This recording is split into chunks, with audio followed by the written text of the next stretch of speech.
Liquid's turn to ban.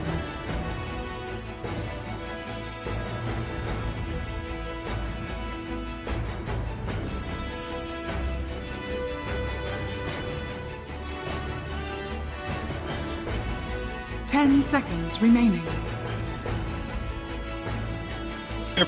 5 seconds remaining.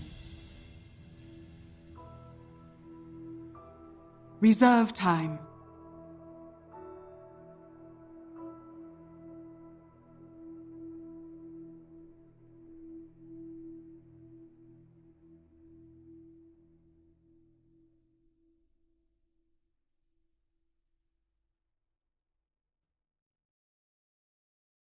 Radiant team ban.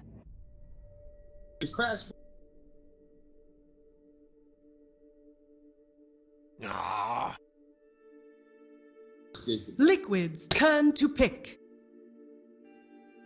Keeper of the light. Radiant team pick.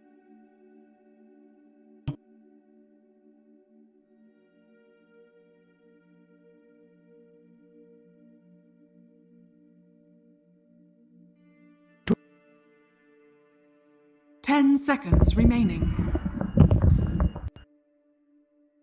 5 seconds remaining. I just got back that second. Oh, now you're good. Radiant team pick. Oh no. I missed everything you just said until 10 seconds ago, though.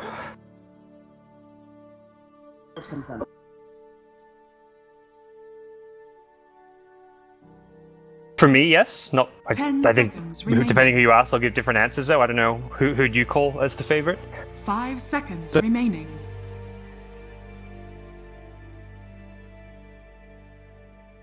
Liquid's turn to pick. Brewmaster!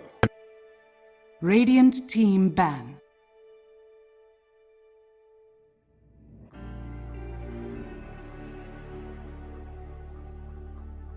Liquid favored. Lycan's in the pool now. That's got a favorite Liquid, right? They've got Lycan player in Matumberman.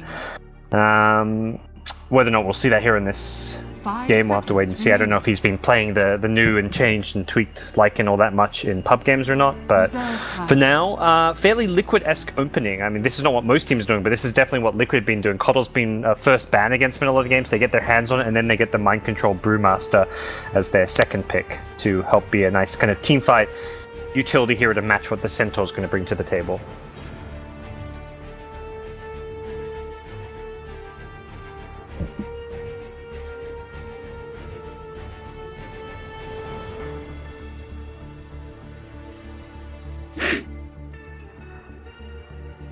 Liquid's turn to ban. I think I've lost Cap. Radiant team ban.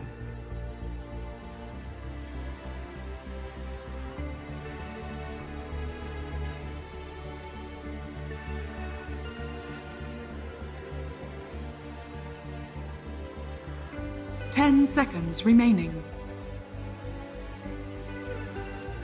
5 seconds remaining. Reserve time.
Liquid's turn to ban.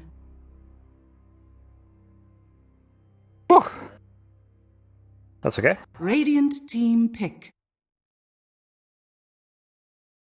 We're 4 picks in, so it's not... Yeah, we're not finished with the draft as long as that's fine.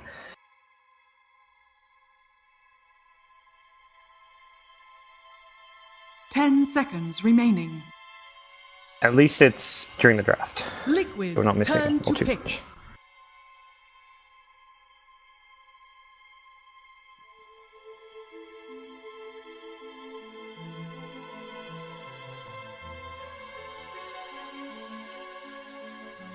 Ten seconds remaining. 5 seconds remaining. Reserve time.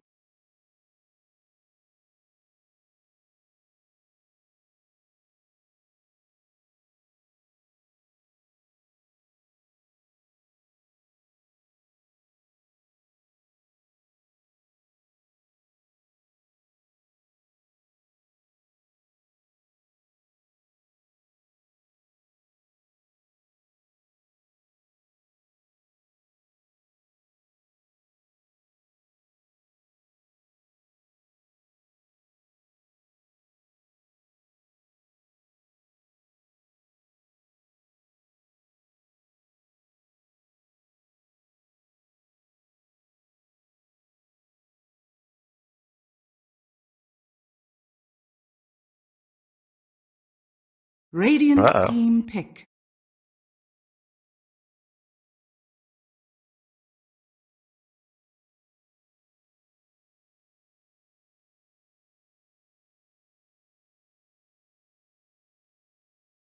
Ten seconds remaining. 5 seconds remaining. Liquid's turn to pick.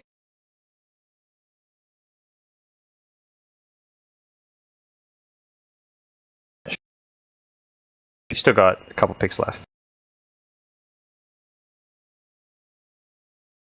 10 seconds remaining. 5 seconds remaining. Reserve time.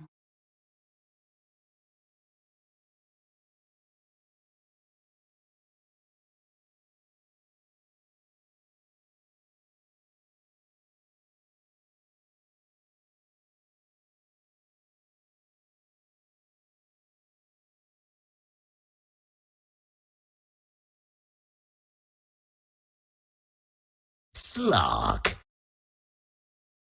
Radiant team ban.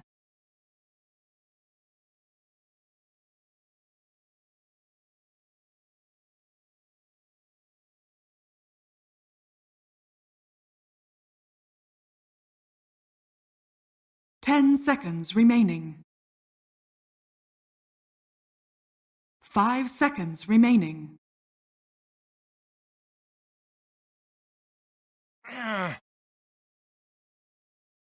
Liquid's turn to ban.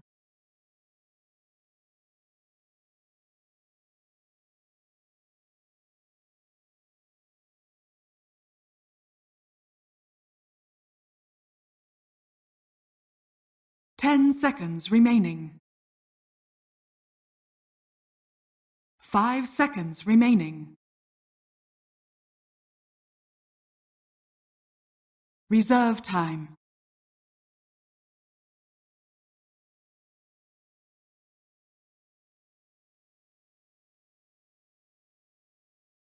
For those of you in Dota TV, we should be getting things back on the way soon with the cast here. Cap's just reconnecting, and hopefully everything will be alright.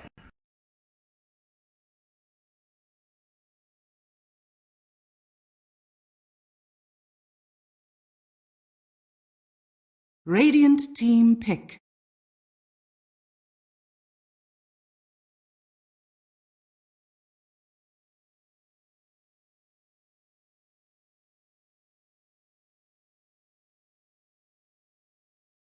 Ten seconds remaining. 5 seconds remaining. Reserve time.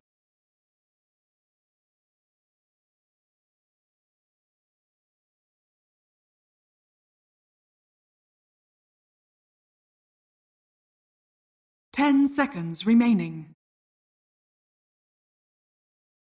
5 seconds remaining. Outworld Devourer.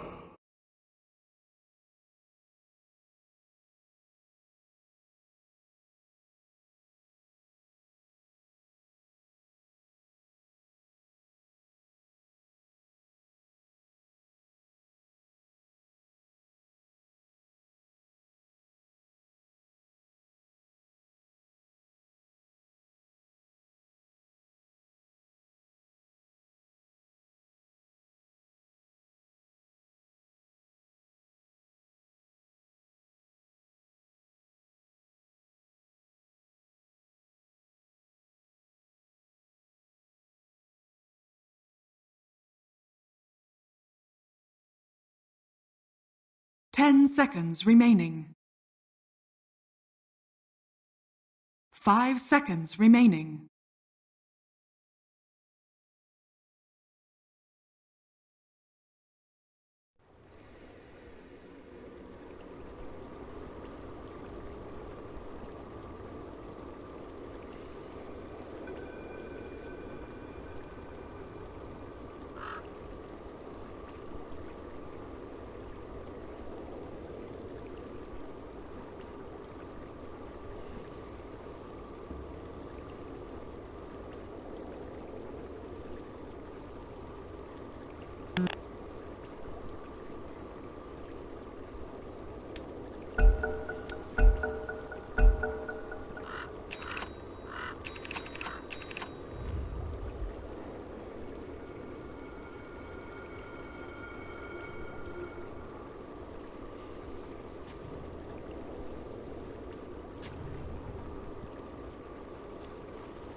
"30 seconds to battle.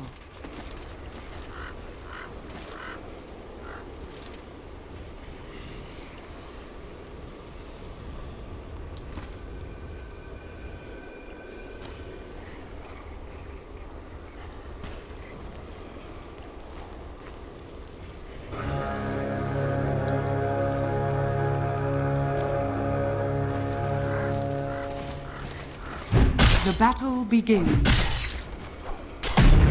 I was meant to have this.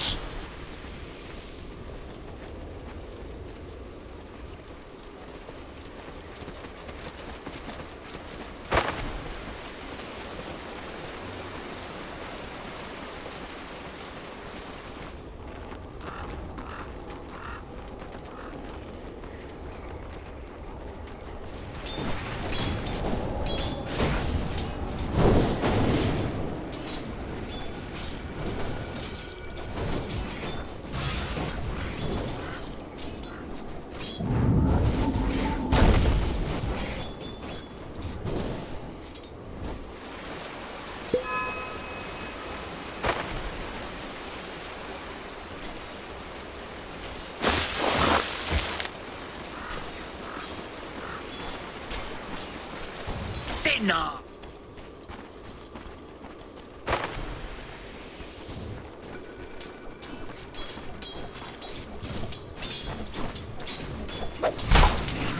Dark light! Too slow!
Dazzle!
Dazzle!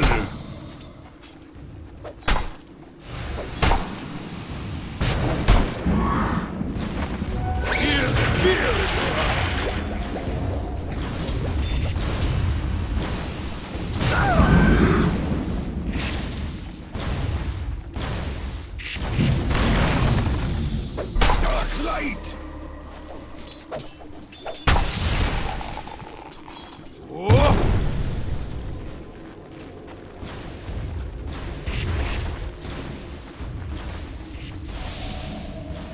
Miracles. I guess but I think with Miracle having a tough time, they won't be able to fight early with the Slack perhaps, so they're like, well, may as well go for Midas then, since we're going to have a later timing window. Yeah, definitely. The double boots down here in the bottom lane with a lot of outspam. We haven't talked a lot about Brewmaster either, a hero that I feel like has been making a bit of a resurgence. Just the power of that Drunken Haze at the early level. 70% mischance. It's incredibly hard to deal with in the off lane. Yeah, holy cow, that's insane. The move slow doesn't really matter because you're getting Weaver, so the speed, the movement speed slow is kind of a non-factor in this matchup. And yeah, Brewmaster having a very good time with the Coddle. They're going to come in, take some neutral stacks as well. Adam at least leeching experience. Fata thinking he can perhaps look for a kill here. Mind Control has the Drunken Haze though, so as you mentioned, the 70% evasion is there, and they'll kill the Beetle. Make it hard to get Mind Control. With these one charges, he can turn this one around potentially. Be careful right now. Well, and Fata is going to back out, not wanting to test the waters too much, as a death here would sort of mitigate what was going on so great for them in the mid lane. And it's worth noting that in spite of the terrible start, Shadow Fiend now is sitting on 25 CS. He hasn't been killed off in lane at all, and I mean, still First Blood not available. I feel like this has been a pretty nice recovery for Liquid. Yeah. I think all of his CS is from the jungle. I might be wrong on that one, but I want to say maybe he came to mid lane, spammed it with razors, then went back to the jungle, but I feel like he has been an exclusively jungling Shadow Fiend at this point. So, well, it's CS is CS when you're getting crushed and getting 0 in the first 3 minutes. So he'll take what he can get at this point and recover quite nicely. Now that he's level 6, he can go back mid, spam the razors, push out the lane, then fall back, grab runes, jungle it up. OD does not quite spam the lane out quite as fast as the Shadow Fiend does, and it's an OD not going for Astral Imprisonment. That's probably the interesting thing about this game, for me at least. Yeah, is there any particular reason for that, or do you think it's just like personal preference? I'm sort of struggling to figure out why you wouldn't take at least one value point to protect a gank. You can fight earlier and do more single target damage with this build.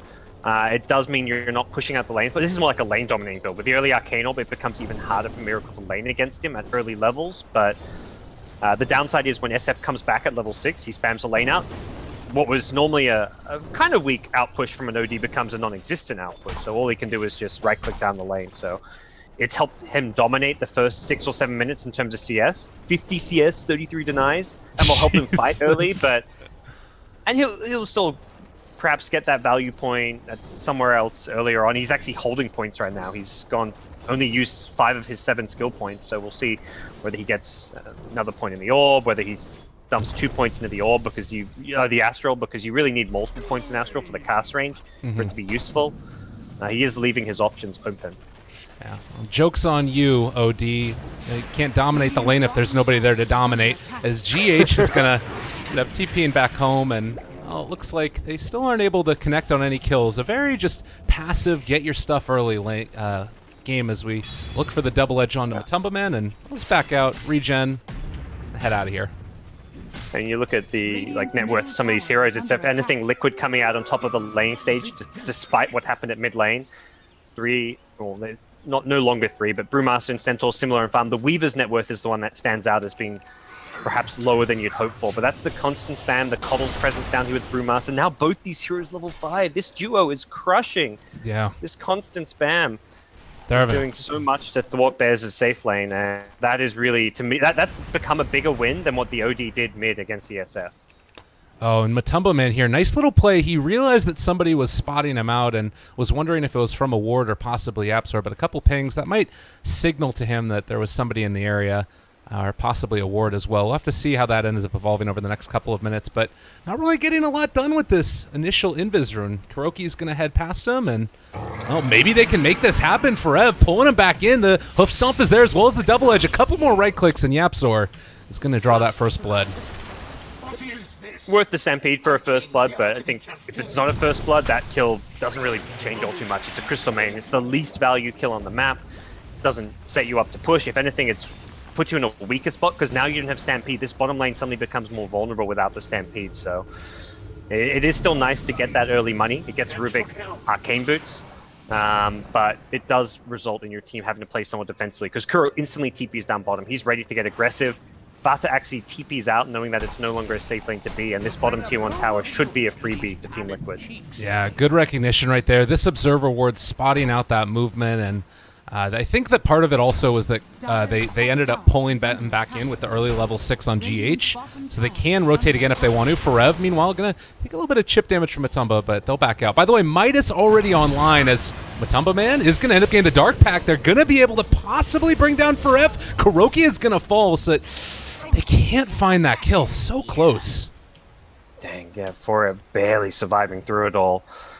That is a big hero to have kept alive at this stage, considering Forev isn't going for the fast blink, wants to get that hood up. You do not want to see him going down, and you do not want to see Matu getting early kills. He's gone for a minus. This is not meant to be a fighting tile start field. He wants to farm, and if he gets kills while having this farming efficiency, he is going to get out of control very, very quickly. So back to the jungle, already level 10, gets the lifesteal as a Slark. Very nice against the Centaur return, but doesn't look like he'll find the Observer Ward. And using the spin down bottom here, this was a pretty nice little play. GH pulled him back in, and they went for the brew split to cancel the TP of Dazzle. Not often you see it used right there for a solo kill. Yeah, it's a solo kill in the support too, but it does get them the tower. Can he steal the split? Oh, he got it! Yapsor with the plays! Now ends up turning it back against mind control, and with Pharaoh here as well, they should be able to run down this Brewmaster. Very unfortunate turn of events there for Team Liquid. And they don't even get the tower. Played. Yeah, it's going to be denied as well, most likely. GH is going to get caught as well. That boulder toss catches him out, and Firo, 2 right clicks. He's stolen so much intel, gets a secondary kill. All of this while Weaver takes a tower as well, so... Oh, Matumba Man, you don't want to fight right here. The Say's Eclipse could be huge if he manages to get it off. Thinking about going for it. Astral keeping him alive for the moment. They do want to turn a fight onto this, but this is going to be a killing spree for Firo. What? Oh, Dang. Man.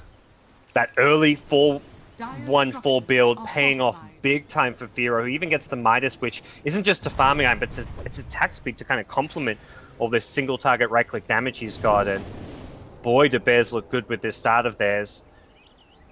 Miracle can't really get too involved or rotate because of how much of a slow start he's had. He's in a good position now, like with the level 12 already, decent CS, but until he gets perhaps the Shadow Blade, he can't really fight all too well. And that completely throws away all of that bottom lane advantage Liquid have with all those kills they just got. And Rubik did die, so he doesn't have the Primal Split anymore. Yapsor a bit more limited in what he can do when he comes back out, but it was a sick play from him, hiding in the trees. The second that split wore off, he grabbed it and engaged. Yeah, very well played. We're talking about this little back and forth that we've got going here, and still no clear leader at least, but is there a team that you feel like does well better in the mid game, or a team that you feel like is maybe in a little bit better position as we go further? As Miracle is not going to die. Oh my god, they got him with the rest right click. Oh, DD rune.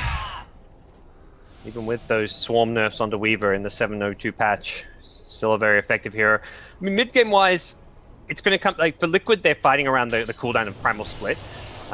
When they have Primal Split up, I like their mid-game teamfight initiation better, whereas Bears, they have more uptime. They're fighting around a Blink Centaur with Hoofstomp. Like, he's ready to go whenever. Even with Stampede down, he can still theoretically engage for his team, and Stampede is going to be a much shorter cooldown than the Primal Split regardless.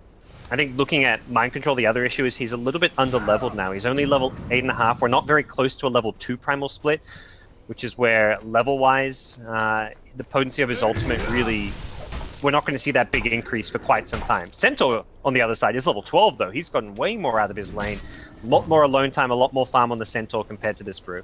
Yeah, and has that mana regen as well, so we can keep farming and continuing to build that lead. Already has the hood and almost to the blink dagger, whereas you compare, it's not just the experience. Mind Control is almost going to have his blink, but far behind in terms of those survivability items that the Centaur's been able to pick up. So we'll have to see how this develops over the next couple of minutes, but maybe that saving grace here is Matumbo Man with his Midas picked up already, and probably as well the Shadow Blade when it comes out from Miracle, and he's getting closer to it. He's been able to catch up quite well.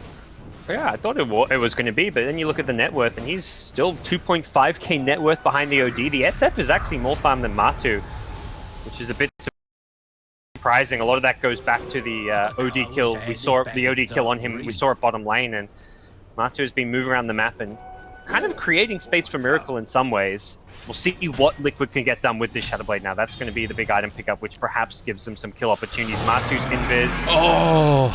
He body blocked just for a second there onto Forev, and Forev realized what was happening and backed out immediately. So good heads-up play there by Forev to escape a sticky situation.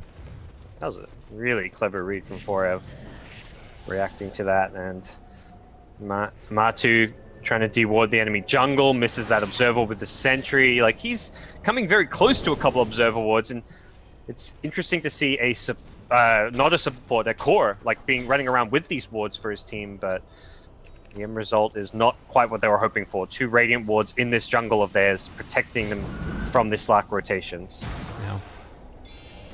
Well, good play there, and Fata also has him. Oh, we're gonna miss a kill in the mid lane. His Yaps were just able to get brought down by Miracle. Are you seeing this random Granite Golem in the bottom lane? Where? But near the Radiant Observer ward in their jungle on the right. I am not seeing that. Okay. There's like a random Granite Golem. I think it's a Dota TV bug. Okay. I could have just not seen it because I didn't want to miss the kill in mid, as it looks like they're going to have the initiation come out, and onto Forev, a hell of a lot of damage. Kuroki as well, dropping down that ulti. Fata looking for a little bit of a counterplay now. They are going to be able to get out for a moment on Adam as the chase continues. Shadow bladed up. That is going to be a kill. Curl going down. Yapstorm making the plays and, well, going for the Requiem, canceling out. They needed to dispel magic. It is going to finally fly. Another kill goes back the other way, but it looks like Fata was able to escape, at least for the moment. And do they steal split again? Again. Oh yeah. my god. I don't know if it's going to end up being a turnaround kill, though. They have already been able to get a huge win here for Liquid. Bears. They lose their courier, but yeah, huge win for Liquid, killing the prized OD and getting the Centaur. They're fighting very well around the Primal Split and instantly into the Roshan pit. They get rewarded with a double damage rune. That's the dream case scenario for this Liquid team. No OD buyback, not that you'd want to use one anyways, and contesting this is just not going to be possible. Bears lose a big fight and will have to give up Roshan all around the Primal Split. Liquid just need to make sure they play around that cooldown and get these good jumps, and that's where they'll come out on top. And maybe one of the turnaround points here as well for Bears as you go forward is that Rubik does still have that Primal Split stolen. He used it immediately after doing it, and last time he died, so he wasn't able to make use of that second initiation, but smoking right under a ward right now. We'll see how Liquid decide to react to this. It looks like they're just going to back out. Do not want to get caught, but might have to sacrifice a tower for this. We'll have to see. Yep. No ultis. I think that's the big thing here. Like, you won that last fight. Yeah, you've got an Aegis, but you don't have Primal Split. You don't have Requiem. Not worth trying to take an aggressive fight without these. Problem is, they're still standing on Observer wards. A really nice top lane ward spots out Miracle. They could easily kill him twice. Oh, do they have detection, though? That Shadow Blade's still in effect. Rubik. All right, there's the jump forward. Initiation comes out. Dust as well, stealing a raise. Throw it back at him one time, why don't you? That is the Aegis down, and I don't think that Liquid are going to be in a position to come and contest this at all. Miracle chase down yet again is going to drop. Firo picks up that kill. And my, the turnaround, quite real. Great aggressive smoke maneuver from Bears, recognizing the weakness in Liquid side without their ultis.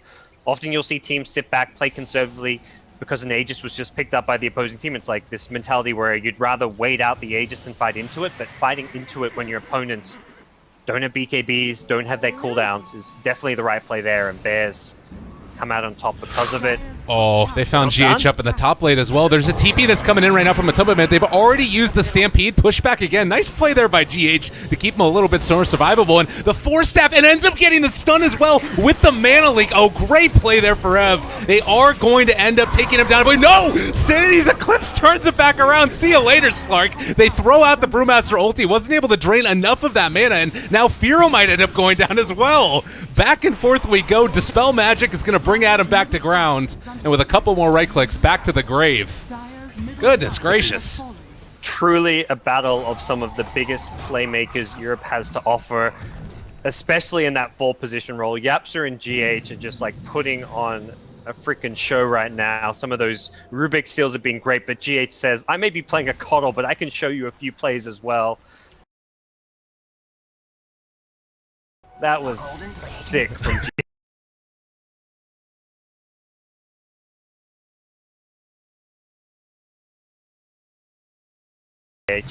He said, I just thought he was going to die to the next double edge, but he blinding light to create a gap. Couldn't get that next double edge. Oh, Kuro going to get caught by the Weaver here. But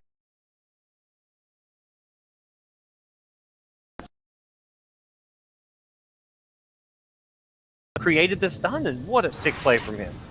God, it's not often you get to see those plays come out, but you know, against these heroes with not a huge mana pool, this is something Forev is going to have to deal with consistently. It's not like this guy is screaming for mana, particularly if he initiates already with Hoof Stomp and a little bit of a Stampede. So maybe that Stampede, the thing that ended up costing him his life, we might not know, but a very entertaining game to say the very least as the roller coaster ride of the team net worth continues.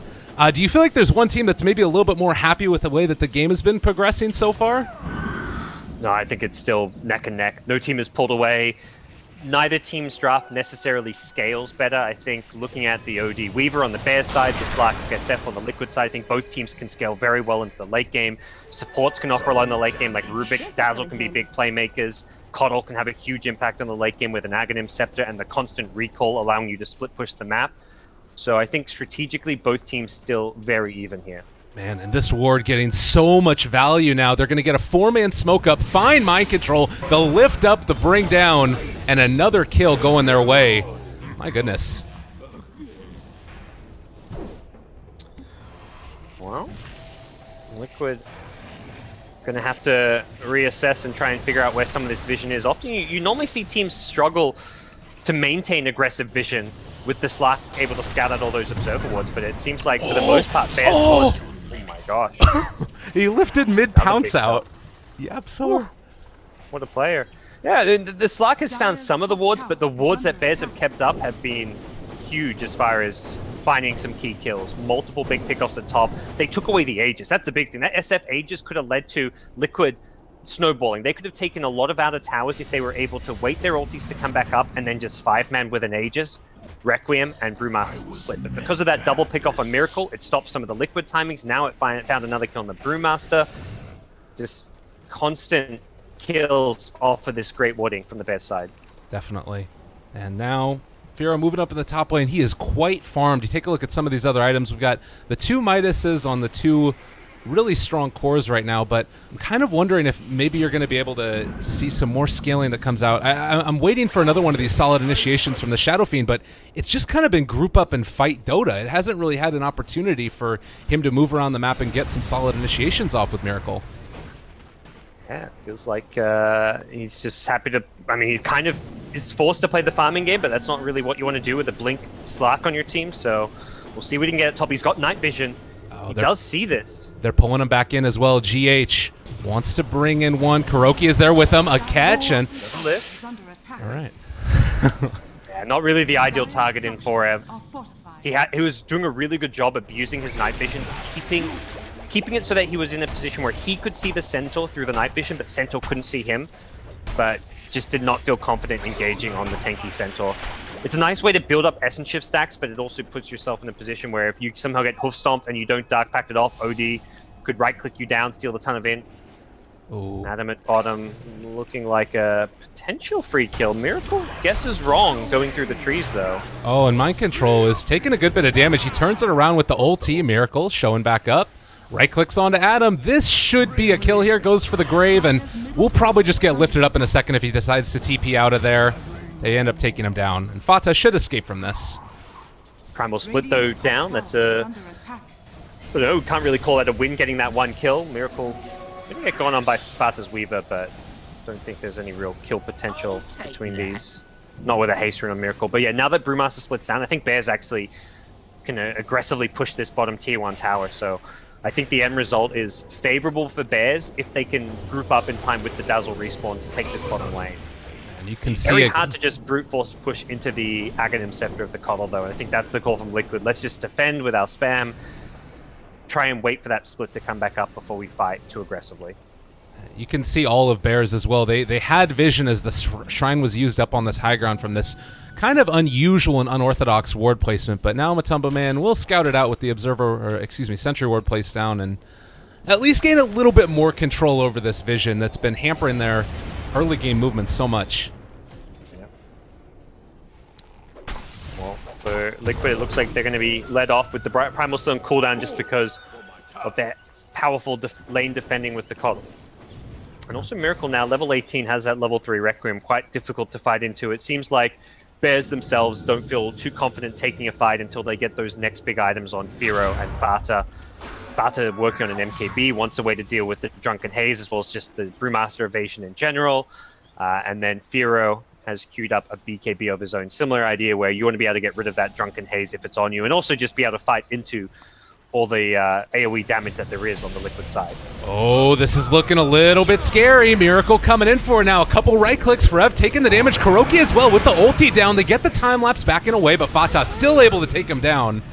And somehow that initiation ends up turning back into the way of Bears. Liquid maybe a little bit out of position right now. They do have the Primal Split if they want to turn around and use it. Miracle slowed down by the dust. Tries to go for the right Night Stomp by Forev to cancel that one out. And Yapsor is going to end up being brought down by Matumba Man. GH trying to back out and away. They kill down Yapsor in return, though. Excuse me, Matumba Man in return, though, as Forev has found him. Adam now trying to get chased. Firo oh so low, and it looks like Mind Control is going to be able to escape, but still a really, really bad fight for Liquid as he might end up getting brought down. The damage ends up going, so the recall is not going to be successful. Firo finds him. One more right click, and it does look like that Blink Dagger is going to be continuously broken. Fata on a mega kill streak. Fata is just fighting and moving around the map very well, from pressuring at bottom lane where he forced the Brewmaster ulti out earlier. He is proven to be a very difficult hero to deal with for the Liquid side, and that fight could not have really gone worse for Liquid. They tried to press forward knowing they had the Primal Split, but Bears just kited around it really well. This Force and Blink Dagger on the OD, the Stampede, all these tools just allowing them to win that fight. This is where things become even more difficult. Those next round of items that come up and online. You've also got Rubik, who's going to be able to build into a Yule Scepter pretty soon. Like, he has been incredibly farmed. Granted, you do have a Coddle on the enemy team that has a Force Ags, but I'm feeling like the net worth from Bears is being put to a little bit more use. And Fata going to have that MKB soon, very soon as well. Tumba just going to be forced back again. We'll see how Liquid look to address this. Perhaps they're going to try and fight more around the BKB timings of Shadow Fiend. Slark's next big pickup in the Skadi could offer them a nice option as well. I think for Liquid to win a fight, they need to start off strong and build up a lot of essence on this Slark without giving the OD the Arcane Orb stacks. I feel like that's kind of the big battle here, is like who can stack up more stats in a fight. If OD gets off enough stats, he can man up on the Slark, throw an ultimate at him and probably kill him in one. But if they somehow manage to stop OD from stealing too much int while Slark himself builds up the Agi through the Essence Shift, that's where you'll see Liquid coming out on top of a long fight.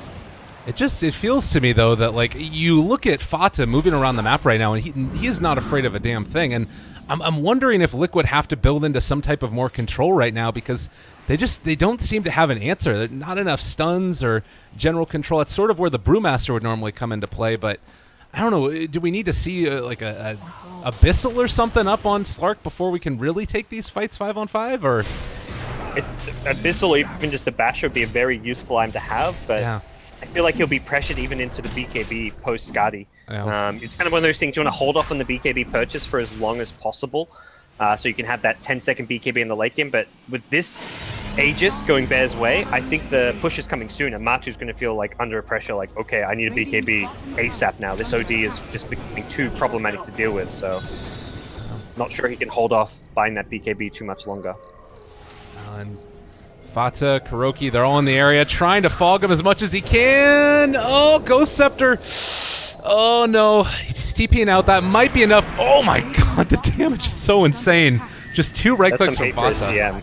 CM. The Stampede and everything to catch up. God. Man, they did not want CM getting away. Dire's bottom tower It has felt like both teams are very willing to commit. Like, we've seen 2 solo ultis from the Brewmaster for Dazzle, a lot of Stampedes committed for these kills. Neither team wanting to give any ground to the other. I feel like they've kind of been prepping for this one for a while. Nice thing with Stampede is a 60-second cooldown, so throwing an ultimate for a CM is not the end of the world for you.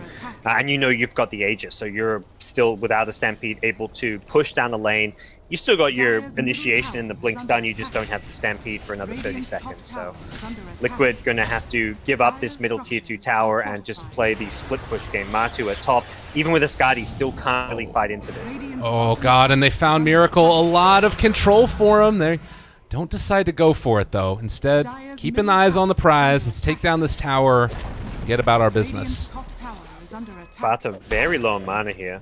There's some clarities, but maybe reconsidering what their next move is going to be. And yeah, he'll TP up top, so right now it looks like they want to repel the split push of Liquid before they go for any other big objectives. And the big objective is probably going to be these other tier 2 towers. Top lane has one that's very low. The second Liquid catch wind that they're pushing this top lane, Liquid responds by pushing out bottom, probably pushing out mid as well. Liquid are playing keep away from Bears. The best of their abilities, and like you said, that BKB, probably the item that they're going to look to on Slark. We'll have to sort of keep our eyes also. We haven't had to see the OD pop his at all yet, still sitting on that 10-second one, so when these fights do occur, it's going to be hard-pressed for Liquid to really make use of those items, as another weave gets dropped down, another tower is soon to fall. Nothing to defend this one. You can throw an Illuminate out, try and spam it down a little bit. That didn't even hit. So making sure no one is hiding in the trees is the Absol. Just scouting things out, covering their bases, and they're actually going to threaten the high ground here. Not necessarily thinking they can take a Rax, but more so than anything, they want to force Liquid back to defense. Oh, yep, sorry, pulls back in GH, in some trouble, brought down. They were able to pull back in Mind Control and Kuroki, but now threatening high ground, and Liquid just don't have an answer. There's too much damage right now, and I mean, they're going to go for a split push on the bottom lane, and Matumba Man Miracle doing a lot with that. But it's feeling like they might end up losing too much. Oh my God, Firo taking no prisoners at all. Kuroki able to Ghost Scepter to keep himself alive, but with that buyback, everybody TP's out and away. That is a melee barracks down, though, as they're going to end up fighting down here on the bottom lane. Requiem of Souls comes out, not able to kill off Rev. Miracle ends up dropping the Grave, keeping that Centaur alive, and Matumba Man will escape. Still a tough, tough loss for Liquid. Yeah, great hold by Bears. They not only take the racks, but they defend bottom lane. It looked like Liquid were pushing at a slightly slower rate, but still might get that melee racks. The important thing was all the TP. Now, Brewmaster bought back, but he doesn't have that instant disable. If he wants to go in and cancel the TPs out, he has to blink in, pop his ultimate just to do so. And at that point, you're perhaps wasting an ultimate. He was also just straight up out of range, it looked like anyway. So really good decisive play from Bears, and that lack of like clear initiation from Liquid is starting to cost them. They've got, I mean, initiation in the form of the Primal Split, but without a BKB, Mind Control is often getting insta-lift. He's getting hit by a Centaur stun, and it's not an insta-stun. It's like a clap into a potential ultimate, and then you've got the stuns, but it's this small downtime where Bears are capitalizing. And now with Aegis still in hand, they want to go for another melee Rax. And it's not feeling like a whole lot to stop them. They catch Matumba Man again. They stacked the Astral. That was not the intended plan. Alan. Matumba Man just going to back out again, so a little bit of a misplay there from Bears, but still the status quo is them in a very, very large lead, and it felt for a long time like it was sort of on the knife's edge as to who was coming out ahead, but just getting the farm on the right heroes and taking the right fights What's the way back into this one right now for Liquid? Is there really a big timing that they're waiting for, or is it just all about the initiation, really? The BKBs is when they really peak out. That's like from transitioning out past the BKBs is going to be tough for them, but they're going to have Matu and Mind Control both with BKBs very soon. And that first high ground defense they get with BKBs needs to be a big win for them. I think not even just looking at like holding the high ground and getting a kill, they need to come close to like wiping out Bears. But similarly, Bears are going to respect their high ground. They don't have an Aegis anymore, they back off, they get another item or two. Rather than try and break the high ground, they're going to try and find a pick-off to make that high ground push even easier, and GH, he walks into him. Oh, God. Well, yep, that'll happen. They pull him back in. Ooh, and Bears not really feeling like they want to waste any time. No fuss, no muss. We're going high ground. They have pushes very fast. That short cuddle respawn, thanks to the talent, will mean GH is back alive soon, but problem is, they can push in that 10 seconds without the cuddle. Oh god, they find him right at the start. BKB put up for Firo, facing off against Miracle, not doing as much damage as he might have wanted, but Matumba Man also going to be controlled and still dealing the right click, brings him down so low. Matumba gets the ulti off on the other side. The ulti comes out from Kuro. That was a Rubik's Steel, so Yapzor might be able to turn this back against them as well. Nothing is safe for Bears. They are taking it all. Oh, jumping out? Is he actually going to end up going down here? Yeah. All right. So if they bring it back, they end up holding. It did cost a buyback, but I think you take that one every step of the way for the CM ulti, and now they've also got control over Forev, pulling him down. That's a double kill for Kuro. That's the kind of hold Liquid need. It took Castle their way back in the game. It's a high ground defense like that. A single buyback from a Crystal Maiden is the least of your concerns if you're in Liquid's position. You're just happy for your cause to come out on top of a fight. Matu didn't have to use his BKB, so he's still got 10 seconds. Mind Control used his, but his BKB duration isn't quite as important as a Slark. Slark's the one who needs the full duration to do as much damage as possible. Mind Control's BKB is such that he can blink in with BKB, throw a clap and a Drunken Haze, and guarantee getting off an ultimate with his BKB, so he doesn't get lifted or caught in a Centaur stun. So a 5-second BKB for Brewmaster, no problem. For Slark, you want to maximize what you get out of his 10 seconds. So they've still got that, and with 30 seconds on Weaver Centaur, they're trying to take an outer tower here at mid. Another Could be a tough one, though. Matumba Man, he is going to be forced to pop his ultimate, and well, not Sanity's Eclipse up and online. Doesn't have anything to be afraid of, really. That's the end of the push.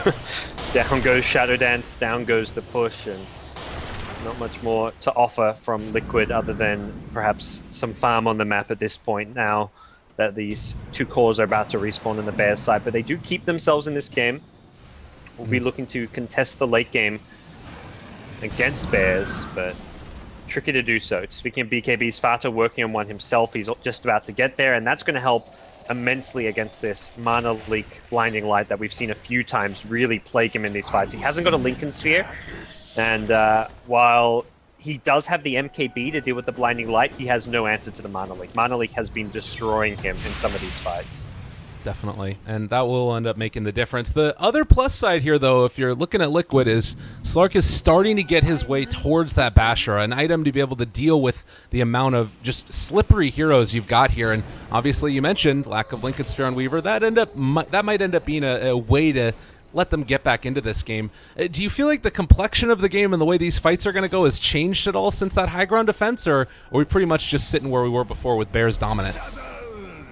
Bears are still somewhat dominant in terms of like their overall map control, and with the top lane taken, they're going to now reprioritize and go for shrines. But similarly, Liquid themselves can kill shrines. There's tier 2 towers up, but with the changes here, all it takes is one tier 3 tower and you can break those shrines. So they've already killed one, and if they want to take away that point of map control around the Roche Pit, they can look to go for that other one, although not exactly the easiest thing to try and take down. But as far as how the game's changed, the BKBs on both sides make a big difference as to how you approach the fights. It makes hexes that much more valuable. Having a blink hex initiation, or just a hex initiation in general, can be used. It's going to be necessary to counter those BKBs. Firo's working on one on his OD.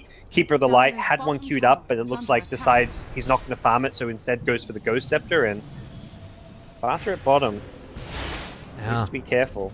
Man, this Mana Leak has just been such a thorn in his side, and you mentioned he has a BKB there to be able to, deal with the Mana Leak, but you don't want to pop it when it's just a solo Coddle running at you, so yeah, a bit frustrating.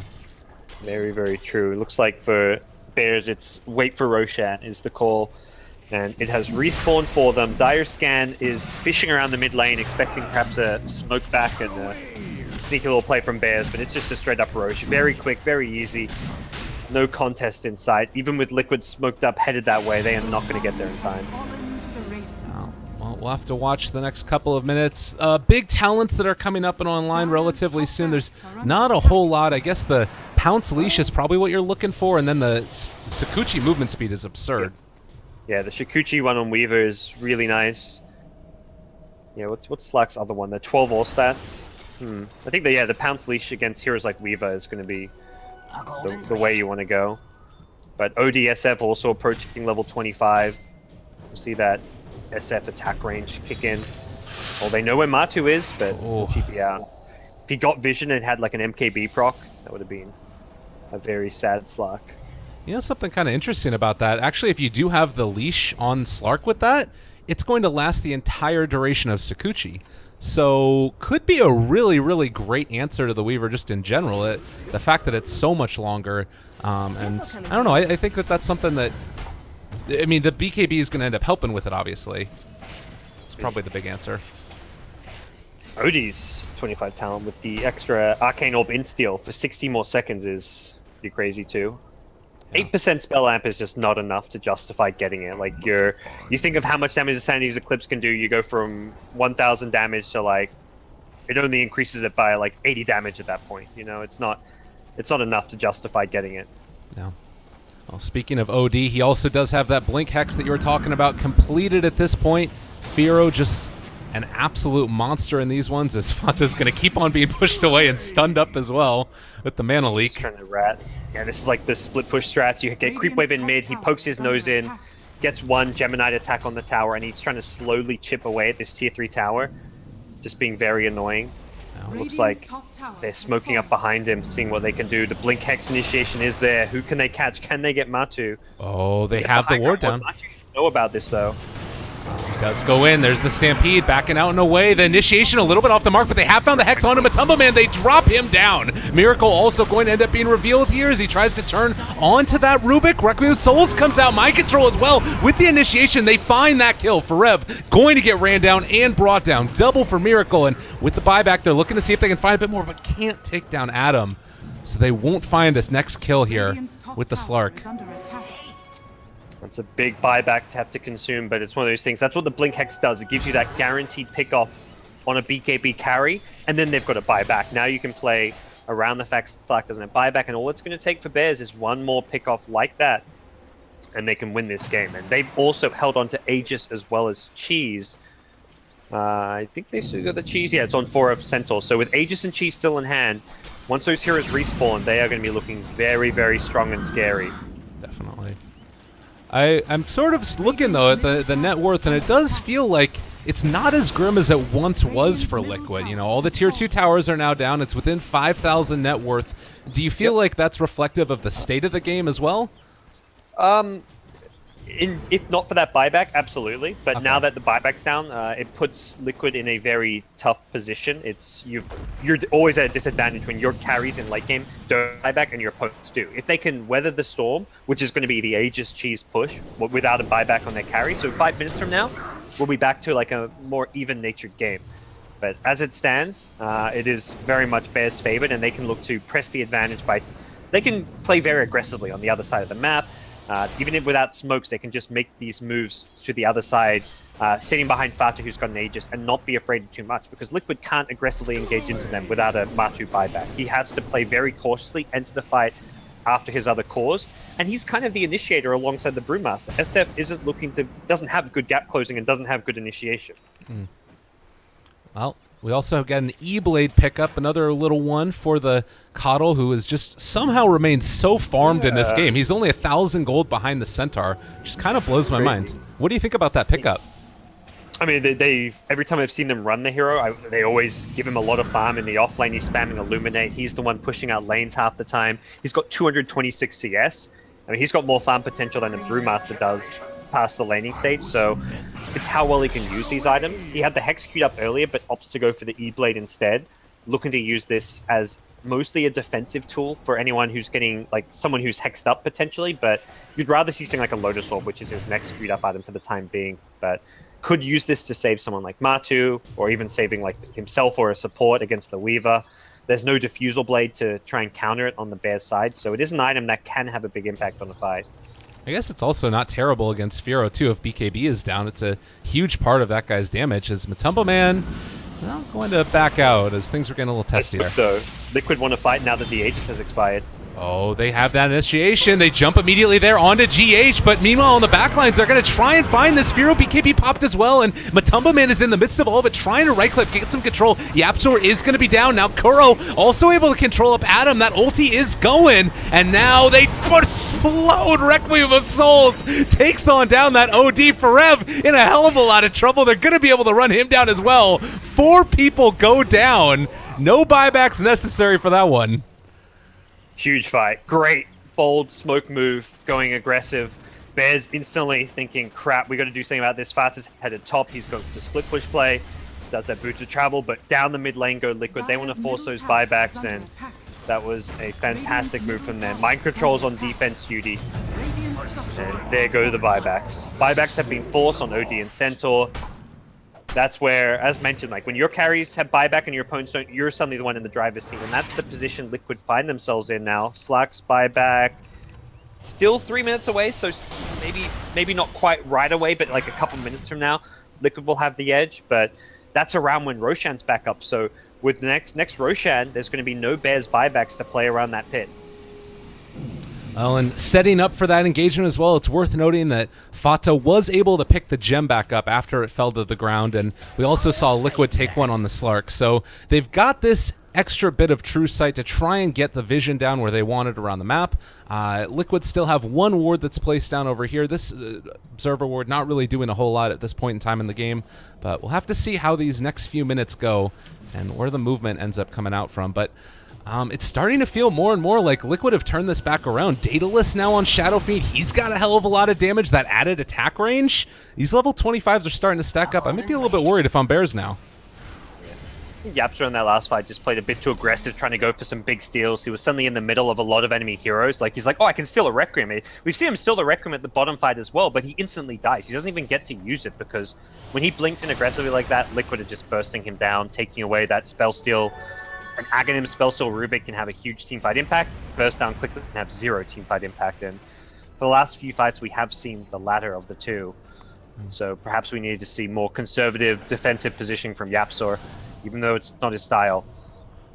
Well, and also credit where credit's due is, well, Fata on top of Miracle. Man, that was a lot of damage rather rapidly, and they're going to go for this initiation as well. Kuro going to be controlled and brought down.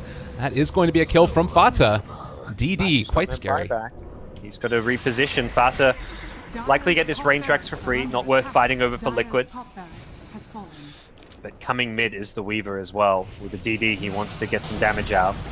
Very scary situation indeed. They have the BKB pop for Fata. Keep on going in with the right clicks. There's the hoof stomp initiation though. Miracle going to be Ghost Scepter alive, but no! They get the damage amp out, and the Seize Eclipse doing too much. Matumbo Man, BKB'd. He tries to turn and fight Fata. Graved and kept alive. There's the lift up now from the Brew Split. Forev going to be controlled. Can they kill off all these heroes before OD comes back down? Now the turn 4 staff out, trying to escape. Forev is still going to be controlled and, well, stunned for the moment as the Pandas still doing their work.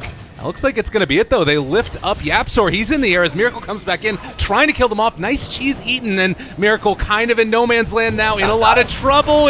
Are going to be able to kill him off, though, went a little bit too aggressive. Another Ghost Scepter comes out to keep alive at Miracle as Forev, Double Edge, everything being thrown up against him. They get the kill. No buyback. 2 minutes gone. Matumbo Man trying to save the day, but can it even happen? Forev stealing away all that life from mind control. Adam trying to walk away. He is going to be able to escape. Forev gets caught there in that Seize Eclipse, so they are going to end up losing this. Another one goes down, another buyback. Matumbo Man, another Ghost Scepter, trying to walk away from this desperately and jumps back in fact, Forev, last second grave. Adam staying alive. Oh God, they've done it.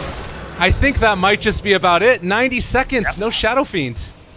No carries at all. Slark, his buyback is gone as well. There is no defending without them. great initiation. Sphero getting the bomb onto Miracle to start the fight off. He was a great E-Blade attempt from the Coddle, but OD had so much intel. He just blew the Shadow Fiend up, and after that, Shadow Fiend, his second life, he didn't have souls. Without the souls, it's so hard and difficult to fight. You can't use that Requiem for its damage output, but more importantly, the slows and utility, the damage mitigation, so didn't really get much out of the Requiem. And the buyback advantage ended up going Bears' way. Weaver did have a buyback. That was the only kill Liquid really were able to get that fight. 4F just kited them around so well, had the cheese as well to tank it up, and game 1 goes Bears' way. Beautiful display indeed, ending the game with 44 stolen int. Doesn't feel that bad to be an OD at that point. But Fata able to take one against his old team. God's looking forward to game number 2. Do you feel like this was more about the draft or the team fights within the game? How do you respond now if you're Team Liquid? I don't think that, I mean, drafts from both teams were great. I don't think you can attribute this game at all to the drafts as far as who won and who came out on top. Miracle did a great job reacting to the completely botched mid lane where he had no chance of competing with the dual lane of Rubik and OD to actually get farm and get himself back in the game. But the teamfight execution, the warding to me was probably the biggest thing. Those pickoffs, like when Miracle had Aegis at top, that top lane ward got them multiple kills, first on Miracle, then on Mind Control later on. I think the vision game was actually the deciding factor in my mind as far as allowing Bears to get the key pickoffs at the key times and secure them those much needed Roshans at the mid to late game stages. So really close game, and I think it's one of those games which could have very easily gone either way. Bears just managed to play better in the clutch moments. All right, well, ladies and gentlemen, we'll be back in just a little bit. Not sure if it's going to be me or Capitalist, but Gods will be here, so there's going to be some bastion of stability within this broadcast. But in any case... it sounds like Cap is unfortunately out. He's got to redo some stuff with his PC. He needs to reinstall Windows, so we'll be perhaps re-signing the stream so we can cast in Dota TV, depending on if we'll make it in time to the lobby, but we'll let you guys know. All right, stay tuned, everybody. More stuff coming out right now. It's the EU playoffs. We're doing it. See you guys in just a few.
back.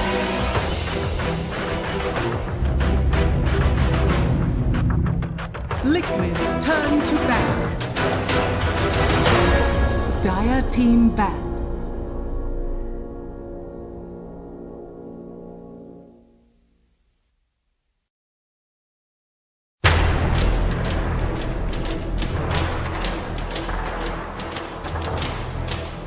Seconds remaining.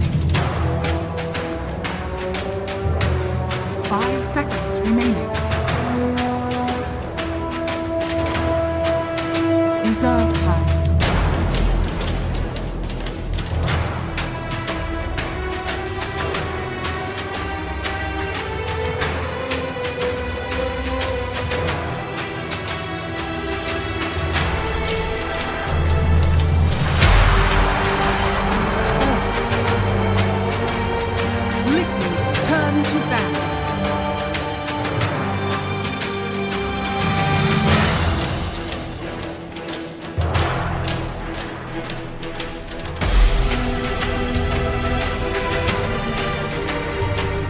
Seconds remaining.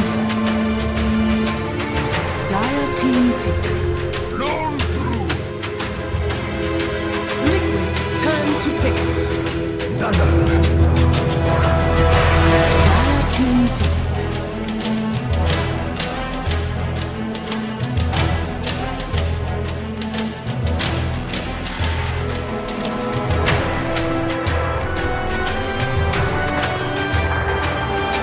10 seconds remaining. 5 seconds remaining. Liquid's turn to ban.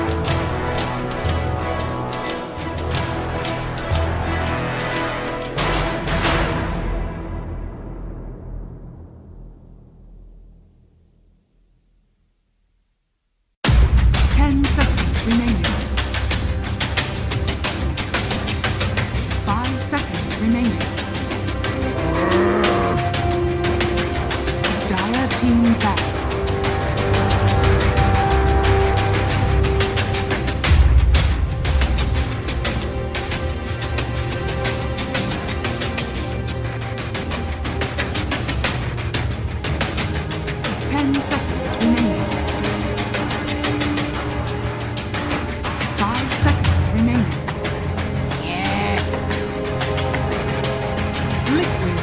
To ban.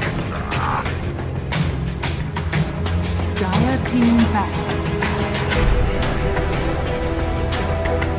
Liquid's turn to pick.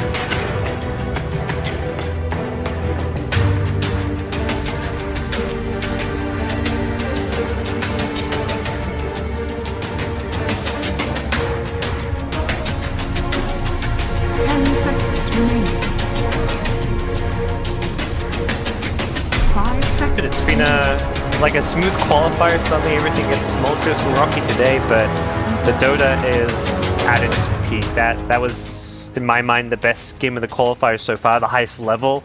And we've had a lot of draft wins, I feel, in some of the other Europe games. Looking at a lot of the Cloud9 games, they're a very draft-driven team. Same for Secret, I'd say, even, but that game wasn't won on draft. It was just won by sheer team play and some great plays at that. So really enjoyed that game one. Definitely, and looking forward to see what they bring with game number 2. And already it's a little bit of a different look. We've got the Slardar, Lone Druid, Rubik, Dazzle, and now Batrider picked up as well. Lone Druid, he gets through. They didn't want to give him the Weaver of their Spirit. What do you think?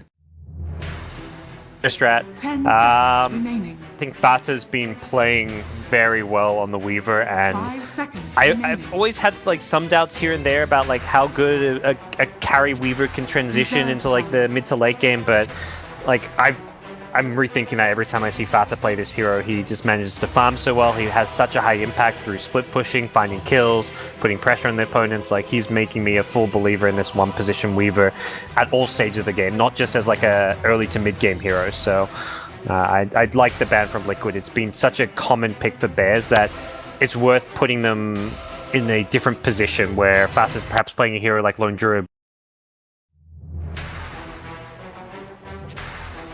Yeah.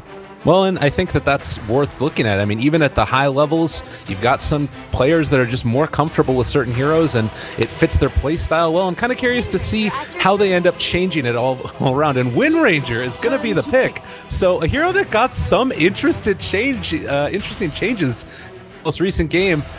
What do you think? There was the added talent, I think, where you get like movement speed slow or something? Yeah, movement 10 seconds remaining. 5 seconds remaining. Reserve time.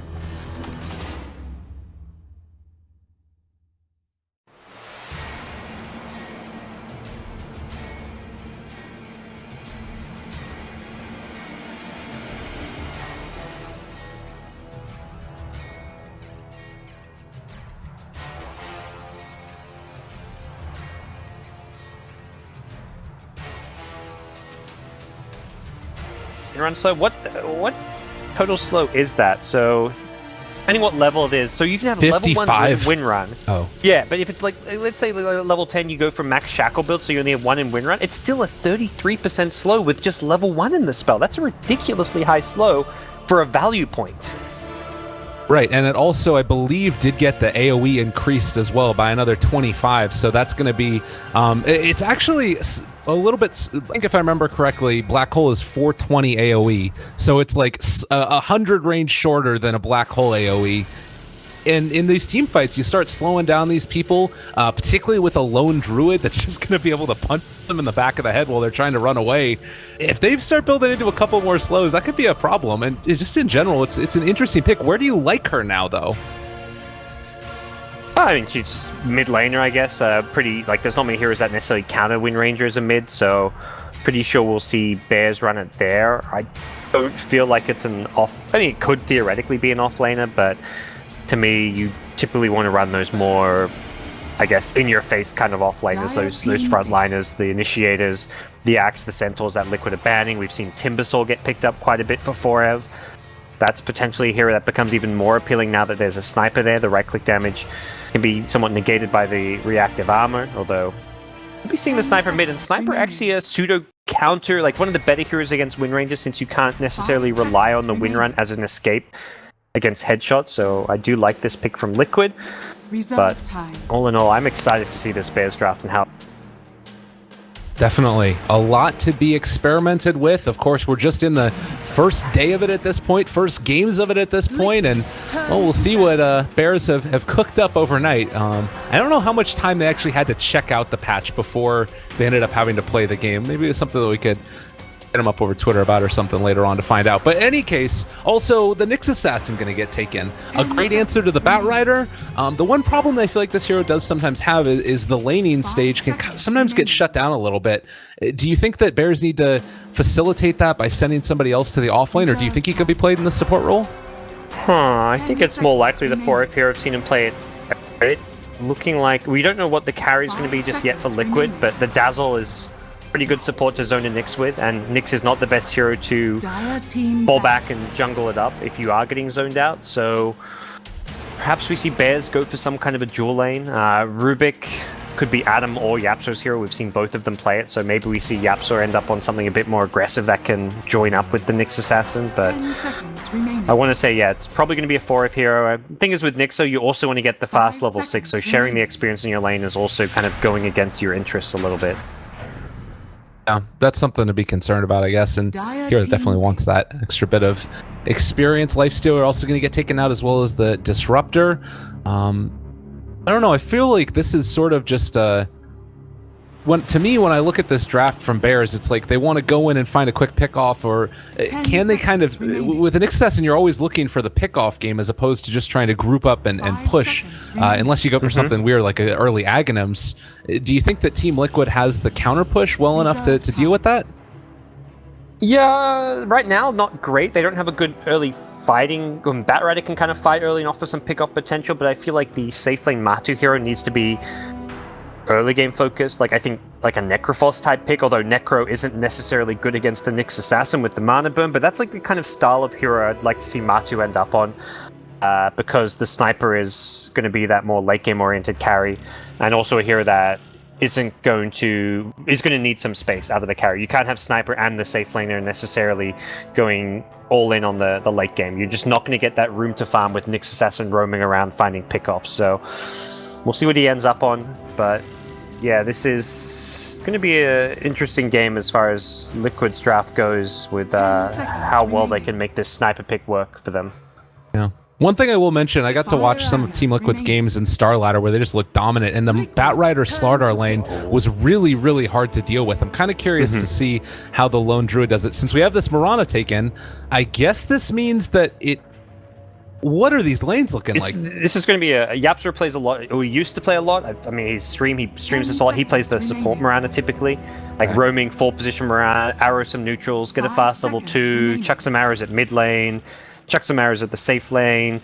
He'll go where he's needed, and the Rubik is a good setup for him, so can... Liquid, you sneaky devils. No one... I mean, people have seen Miracle play this hero a bit in pubs, but this is the first time Liquid have picked Meepo with this roster.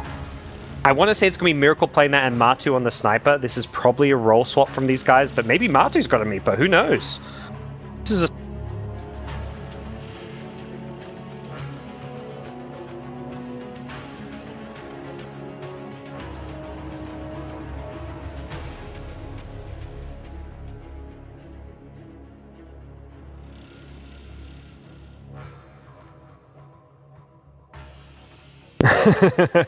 Yeah.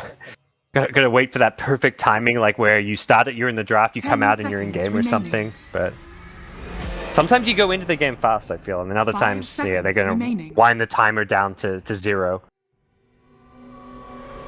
I mean, Meepo pick. I mean, you said a little bit about it. We're not sure exactly it's going to look like as far as who's playing it. Well, now we do know that it is in fact going to be Miracle. How do Bears deal with this? What's the play? What's the way to deal with them? Whoa. Yapster is playing the support Wind Ranger. Interesting. I guess your level 1 power shot's that much better now, so this hero is also a better support, but how do you deal with it? Typically you deal with a Meepo by having some heroes that are good against Meepo, so they haven't got that. Plan B, not let Meepo snowball, which is going to, I'd probably get good farm, unless you want to contest his lane, which you could consider, but don't let him get too many kills around that 10 to 15 minute stage of the game. When he gets his Treads, Dragonlance, and then later on his Blink, like if he gets kills with Treads, Dragonlance, he gets an incredibly fast Blink, and if he gets a fast Blink, he's going to get a lot more kills.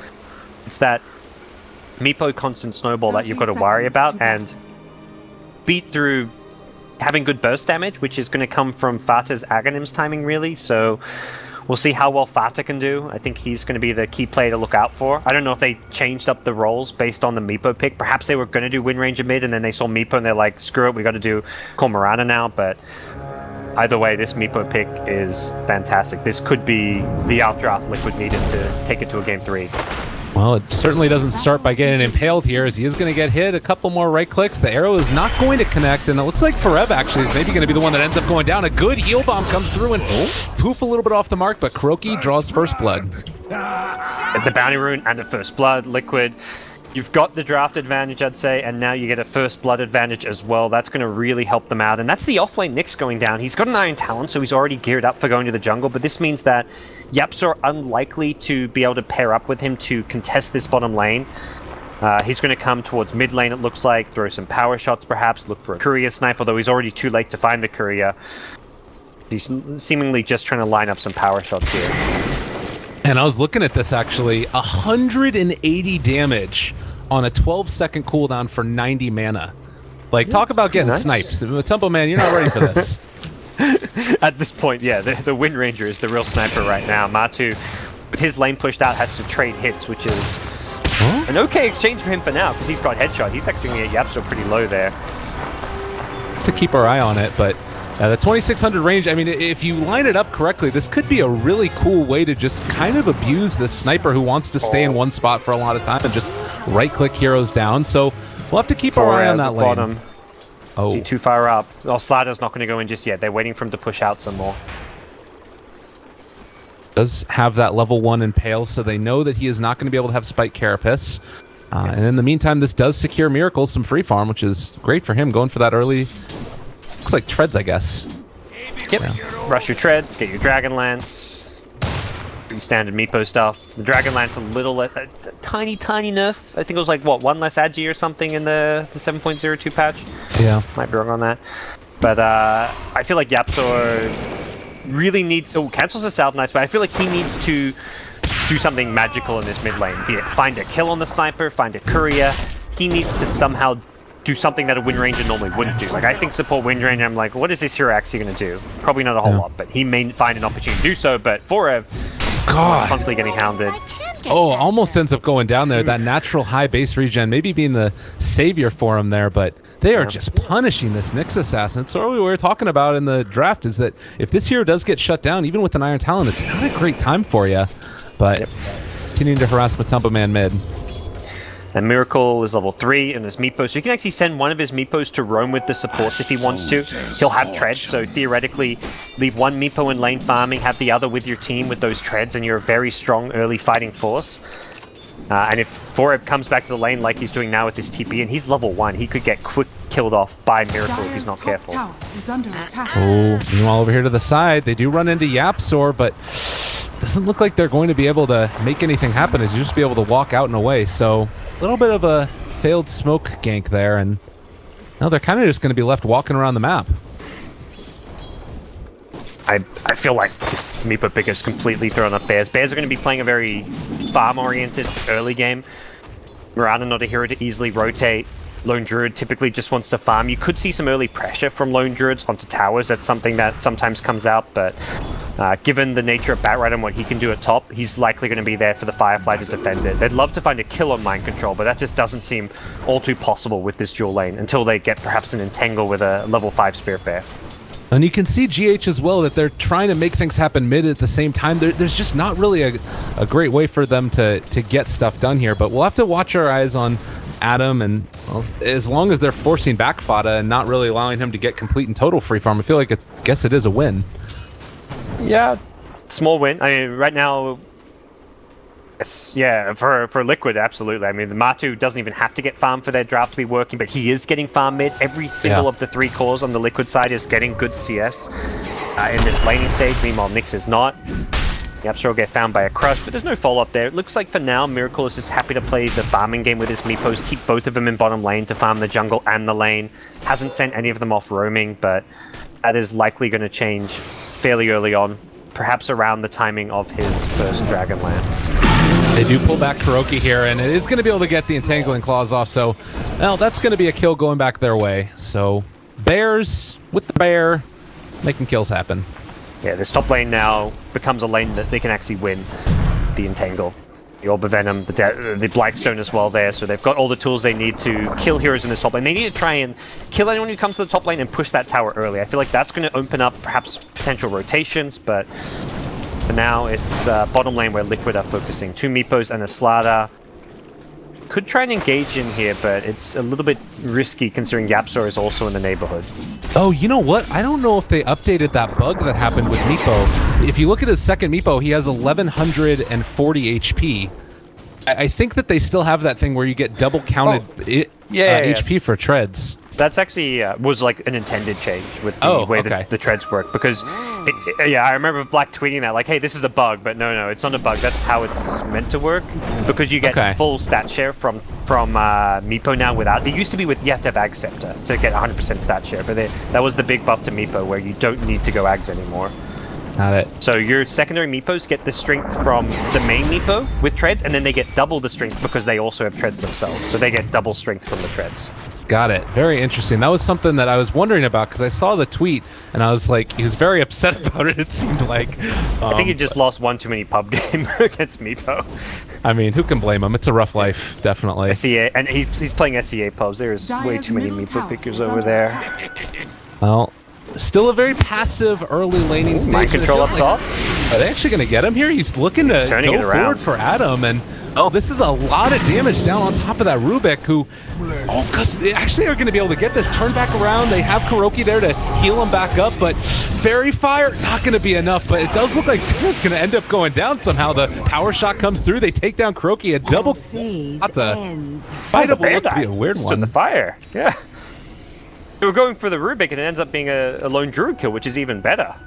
Yeah. Well, is not the outcome they were hoping for. So a very what I thought was going to be a very like passive laning phase turns out to be a little bit more aggressive up there top. Do you feel like right now it's just Liquid super happy about Miracle basically having free farm? Is there anything else that they really need to accomplish with the rest of their heroes, or is it just going to be the Miracle show pretty much?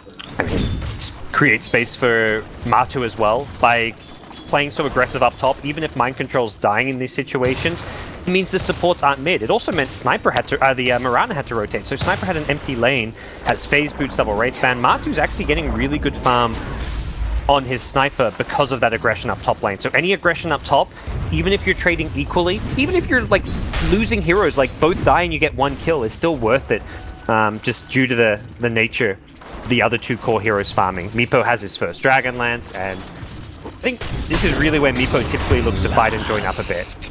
Bottom lane, nice kill though. Yeah, Trev was scouting that out for a very long time, waiting for GH to eventually get there, but stepped a bit too far forward and end up punishing. So something going back the way of Nyx. And this is a hero that can cause some trouble for Meepo. He's farming off in the jungle alone as well. They managed to catch him out in that point, but it looks like they're trying to set up on Forev now. Yeah, he does not have Vendetta. Kill. Pretty quick and easy. There's the crush, the follow-up, double poof, and Impale trying to get away. I don't think that... Oh, maybe he actually is going to be able to. They have another crush in 1 second, and no mana left on Forev, so they'll take that one. Had to work for it, but still a kill, and Matu up top is looking for a courier. Gets over the trees, though. It was a hasted sniper. But, yeah, I feel like Miracle hasn't used, like, the early laning stage timings of Meepo. Not that that's necessarily a mistake, it's more like a playstyle choice of his where he hasn't tried to rotate with one Meepo to join his team. Like, the Sliders initially was moving around the map a lot. Kuro was also playing aggressive up top. If they had a Meepo potential support with them with a poof, it could have been very potent, but the trade-off is what we're seeing now is a very farm Meepo. If you make those rotations and you don't get kills, you'd be not as farmed as we see Miracle is. Miracle's trusting in the fact that he can just farm and come out with what looks to be a double Dragonlance treads around 10 minutes in. He's going to have like 1500, 1600 HP and be near unkillable with this itemization that he's got. Yeah. Oh, and you can also see the movement now down towards the jungle. They want to try and put a kibosh on this, but Bears to actually find him out. He's heading over to the other side. Maybe GH will be the pickup that they can get. Although, looks like they're going to head off. Perfect time to not get caught. Oh, they are probably going to be able to at least put some pressure on him, Matumba Man. He's got the sentry nearby, but Forev is just out of range. He walks in now. Matu knows. Yeah, they got the shrapnel stolen from Matumba Man. Turn it back around. The Impale a little bit. Well, no, they are going to actually throw it out there finally, but Miracle is shown back up. Goes on to Firo. That's going to be one going down. Flame Break pushes back at him. They control him as well, and the clutch onto Fata. In some trouble. Come here, says Batrider, and they take him down. Being Meepo'd, Lyrical. They are being Meepo'd. Second Dragonlance is just about online, and Miracle is fighting to get out of control. If that smoke rotation found him like 3 seconds earlier jungling, that would have been the big kill that Bears needed. The kill on the sniper is nice. It's a decent kill, but Meepo getting all those turnaround kills definitely making it a heavily Liquid favored engagement. And even if it's a clean pick on the sniper, it's still not the kill they want. The Meepo is the top net worth hero and the very high over-leveled hero. The nature of Meepo is such that you get very far ahead, and a death on Meepo hurts a lot more than a death on any other core hero because of how this hero functions. So Miracle wants to make sure he does not die for as long as possible this game. Oh, just the assassinate onto Yapsor as well for good measure whenever he wants to sit there in the lane. It's also, I mean, you talked about it earlier, Matumba Man having a good game. This is a hero that can also get out of control, and with that bulky front liner of the 5 Meepos running at your face, it's going to be really tough for them to deal with this. So I don't know, Firo maybe needing to really step it up here and make something happen. He's 0-2 so far, 0-2-3. Can't really blame him too much for that.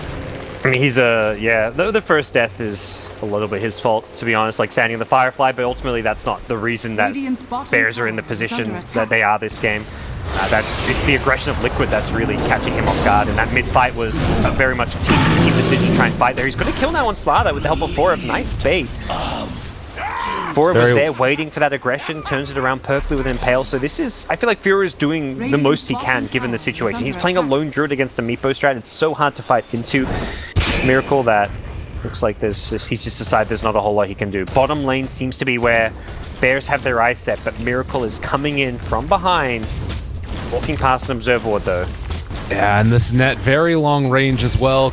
Needs to really respect that Fata here, and now the TPs are going to start to show up. Slardar looking for the initiation. Nice leap away, but might end up being in a little bit of trouble. They have the crush. There's the shrapnel as well. Oh, Fata still invis, so they aren't going to realize this. No detection, they're going to stack shrapnel on him. He can't go to the TP because they'll see him TP. Oh.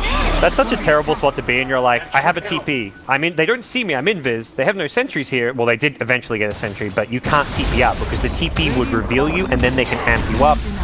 Can throw spells at you, you're going to die. Sniper will just right-click you down. Dire's bottom tower is under attack. Very, very unfortunate situation there. Mirana, forced to leap out, and granted, maybe if he was heading back the other direction earlier, it would have not been an issue, but regardless, you can tell Liquid playing a great game of Dota so far. They know what they need to accomplish to come away with the victory, and so far they're making it happen. For Bears, what's the big response now? Is it just like everybody run at Miracle? Is there anything else besides that, really? At some point, or at this point, it's Matu. That's the free kill they'll take.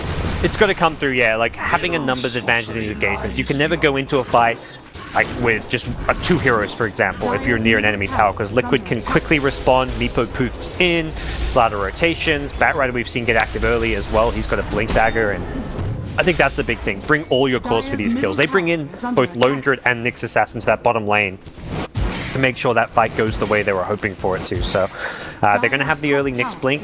I think the big thing they need to play around is all this great aggressive vision. Adam's done a really good job of getting these deep enemy jungle wards up. The vision advantage definitely favors Bears, and I think that's something, I mean, we saw last game where when they've had these good vision, they've been able to find key pickoffs, and those were the kind of what broke game 1 open for them. They're at a draft disadvantage, but they can try and use this vision to ideally kill Meepo. That is really what it comes down to, is how do you kill Meepo? When do you kill Meepo? How often can you kill him? Because if you don't kill Meepo this game, you're not going to win this game. At some point, you have to solve the Meepo problem. And maybe that's going to end up being off the back of I don't know, maybe a rotation in at some point, a next big item that comes up. You've got Blink on Nyx Assassin, but right now it's just they're playing kind of ring around the jungle consistently. Miracle's still able to farm out the secondary jungle here, and I think this is part of the reason why this hero has just become... Nice scan. Yeah, they are going to spot that out. I think it's part of the reason why you have these heroes that are getting first phase banned all the time, because he's just so strong. There's the Blink. Meepo is definitely one of those heroes. Yeah, the Blink, the gap closing item is concern. This is where kills will become that much easier. Miracle, he's instantly towards the top lane, knows it's pushed out, someone might come to farm up there, so considering a kill, but again, diving near towers, you don't want to get too aggressive unless your team is with you, because that's where Bears can punish. And killing a carry to die as a Meepo is never worth it, unless you're talking like super late game when everyone is level 25. At this stage when he's level 14 and the next highest level in the game is the level 12 Mirana, Lone Druid's only level 10, you do not want to be trading your life. You can see this as well. Yeah, they scouted it out, I believe. The Yapsor is going to get jumped upon, and now they pull him back in, so immediate blink, poof, and, well, Forev also going to be able to get out of there. We're running a little bit close, but that's going to be a tower gone, and it feels like there's no response at all. It's so hard. There isn't. They just don't have a Meepo counter hero here. They don't have the burst damage. The Mirana Ags is perhaps the first item pickup where I'd look like maybe Bears think about fighting into the Meepo, but even that I feel like is a decent boost in their burst damage, but not going to be enough. There's actually going to be a very early, this is another thing, like Meepo you get the early Roshan, you get the Aegis advantage, and having to kill Meepo twice is impossible, realistically. Killing him once is, okay, you could theory craft a situation where Nyx initiates, Shackle Shot follow-up maybe, a power shot, air damage, the Mirana with the double Starstorm. Yeah, that's possible, but doing it twice? Nah, not happening. Well, and you talk about that big item for Fata eventually coming up as well, the Aghanim Scepter is, well, he's just going to get jumped upon, trying to TP out of there, is going to make it very, very close. But the thing that was, like, that saving grace isn't even completely a saving grace, because Meepo is going to have that naturally high magic resistance as well. So, like, a lot of your damage that's coming out right now for Bears is just also not going to be as effective against killing them. Really tough. Absolutely. He's queued up a Hex for now. We'll see if he sticks to that one, but that's like the counter item to have against the Mirana, the Wind Ranger. I mean, just having that lockdown for when you initiate. Sometimes you just see Meepos go like Ethereal Blades and Diffusals to just mass agi so you can break buildings and do a ridiculous amount of DPS, but it's like Miracle opting for the more utility initiation aspect. He's got damage coming from the sniper as well, so there's not a huge amount of pressure for him to have to do all the damage. Bears, again, can't fight into this 2 lives of Meepo. Oh, they are trying to. Looks like they want to try and take a fight here as movement comes in, and Kuro is gonna end up jumping onto YapzOr, trying to bring him down. The Impale is gonna connect onto Mind Control. Chaotic. Oh, he wants it. Miracle looking for the initiation. They are not going to be able to find it, so they just lose the Wind Ranger. Smoked up Rubik. Gotta be careful, my friend. Matu is right next to him. They're actually gonna go for a kill with Bata, the lift into Arrow. All right, coming through. The damage is there. Shrapnel as well. Why not? They take him down, and Adam trying to TP out. Doesn't look like they're gonna be able to get there to break it. Any win at this point. That's, yeah, a pretty sizable win considering position they're in. Like, it's kind of impossible to team fight. You want to run away from any group of Liquid heroes that come at you. That's possible, but they somehow catch the sniper alone. It didn't even feel like Matu was totally out of position there. I think the assumption was that Bears had just scurried away and ran away from the Meepo, and that's true. Meepo was in the river though. They'd run away to the north, but also to the south, and they managed to catch the straggler and the sniper there. So nice pick off, and Bears buy themselves a little bit of time. You know, any kill you can get. This is truly the Aegis. Like last game we saw Aegis is picked up and they ran into it. Like Miracle got an Aegis last game on SF, they fought into it knowing there was no ultis. Meepo does not have downtime. There's no ulti he's waiting for. He is ready to fight, ready to go anytime he's got an Aegis, and almost catches YapzOr. Quick 4-staff out. Same for Ev as well, just blinking out in a way. Does not want to get caught there, but they stop the push at least for a moment. Still, it's feeling like it's just sort of stalling the inevitable at least. I'm not exactly sure like what the point is that you really turn it back around. I feel like it has to be another situation like catching the Tumbleman where somebody is out of position, almost as if they're playing against themselves at this point. They got to find the openings, which there'll always be some small openings. Sometimes it's just trying to use the map vision you have. Sometimes it's trying to read and guess where your opponents are moving on the map, but it's got to come down to, finding pickoffs, defending high ground, trying to capitalize on even the smallest of little mistakes. And sometimes they're not even mistakes. Sometimes it's just guessing where Matu's going to farm by himself, which in itself isn't a mistake, but if you can find him and pick him off, find those kills and put yourself in a good position. But good with this Aegis will take all the out of the towers, but this doesn't translate into the shrines like it once did, so the news for Bears is they will still have access to their shrines until they lose a tier 3 tower. That's something. We got to find our little silver linings here in this game. It's been a little bit rough so far, as, well, they have the Aegis still available if they wanted to try and go high ground. Maybe they just wait for Sheepstick at this point. Yep. I think also Meepo's level 3 ultimate isn't up, so that's a decent amount of damage output. He's still just playing around only 3 Meepos, so I think you want to wait for the level 3 ultimate. He can get it very fast because he can farm so many places on the map. And with that, this Aegis doesn't look like it will amount to a high ground push, but what it does do is put map control, towers all down. Ezra actually smoking up aggressively towards this bottom side of the map. This looks like a pseudo warding smoke as well as potentially a pick-off around the Mirana Ags if there is a lone hero down here, but doesn't seem like that's going to be the case. Placement. And I think that Matumbaman pickoff that they had was partially because of the good warding vision that they had, and it looks like they're going to be able to do it again. Adam places down 1 ward back over here to the side, and there's still this other one that they need to keep their eyes out for, but a little bit of a scan on the Radiant, actually able to scout out that the lone Druid was there. Yeah, the Radiant side doesn't have much vision right now, and that definitely has been perhaps one of their weak points throughout at least the 2 games we've seen, is just the warding game from Adam has definitely been better than what we've seen out of Kuro. Kuro has often been maybe pushing a lane, farming. He's been getting more farm than Adam. I've seen so many games where Adam's just like dying and feeding for his team. Gone out, but he gets wards up. He gets great vision and sets Bears up to succeed. Even though he almost always has less farm than other 5-position supports, he almost plays that old school like PPD style support where he's like the position 6. You know, he goes beyond being a 5-position support. Miracle blinks in bottom. Oh, are they going to be able to take this one? The Impale turnaround, it's still not going to be enough damage to stop this from happening. They're trying to run back out and away. Mind Control finds Fata, pulls him back in, and GH not going to be able to find the Crush. Rubik does steal that from TP himself. And there's the Shackle to make sure that at least for now, they'll be able to walk out. And Yapsor should die. Yeah, no way out for him. So, take 2 in the end. There was a moment there at the bottom where Windranger actually power shot Miracle, and I thought that we were going to see a jump forward into Arrow from Mirana, but I don't think that. Again, like Liquid were already setting up to defend that one, and what effectively happened was you got that fight where Miracle engaged and you could try and burst him down, but he's got 1900 HP. 2000 HP on his main Meepo and a little bit more on his secondary Meepo, so bursting him down just isn't really all that possible there. So if you go in here and the TPs come in, it quickly backfires. Like, doing 2000 points worth damage with this Bears draft is actually not that easy.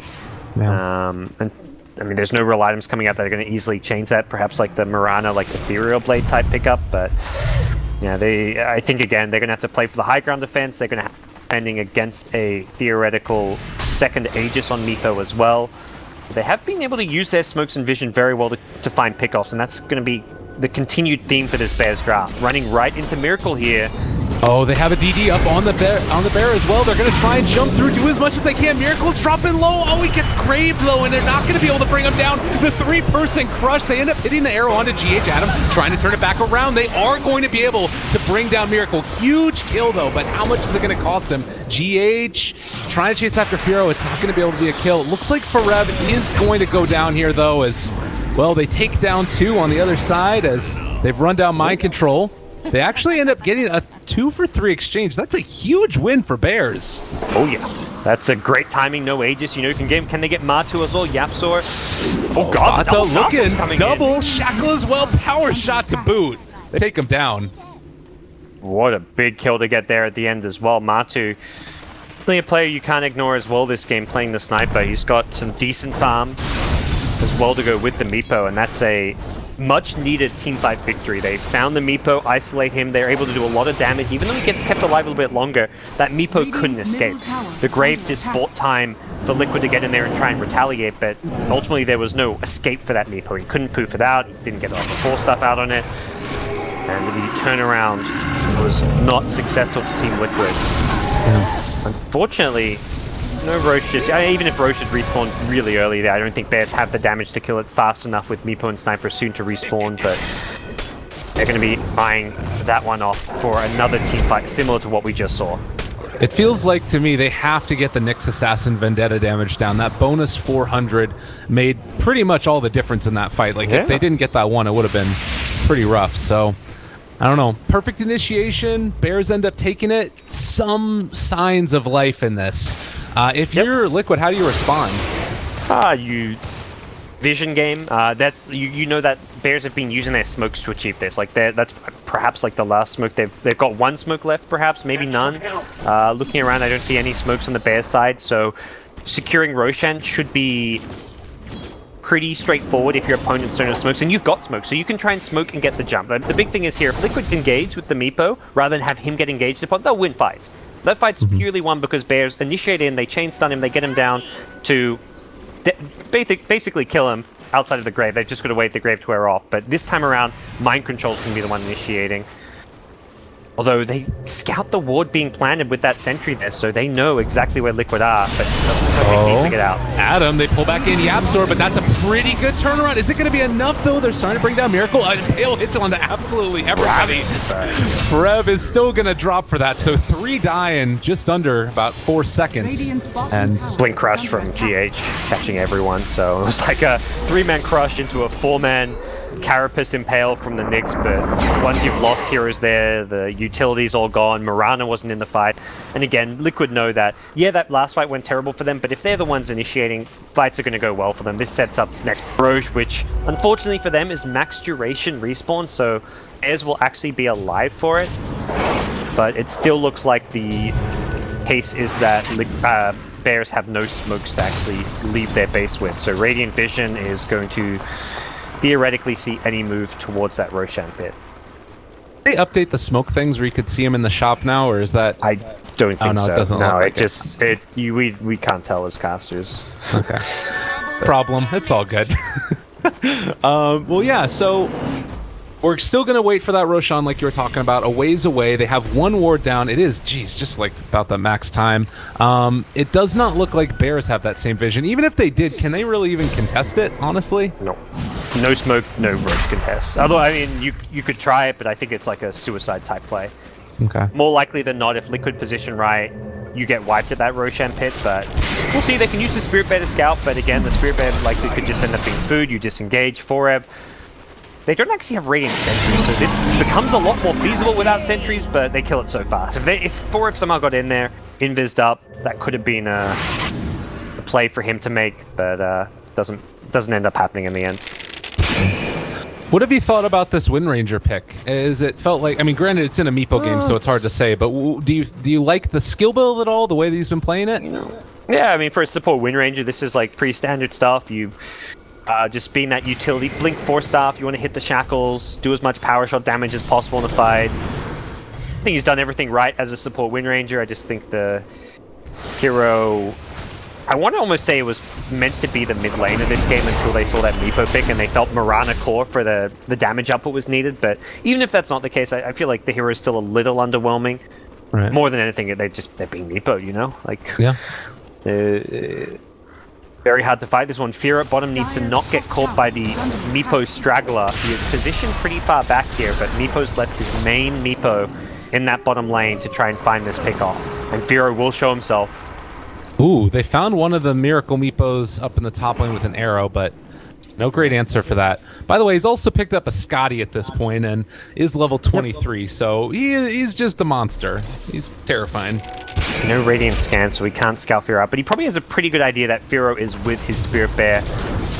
Question is who takes the bait first? Will Miracle go out to farm the lane, or will Firo come out to push the lane? It looks like, Firo's coming out to push the lane at the perfect time, though.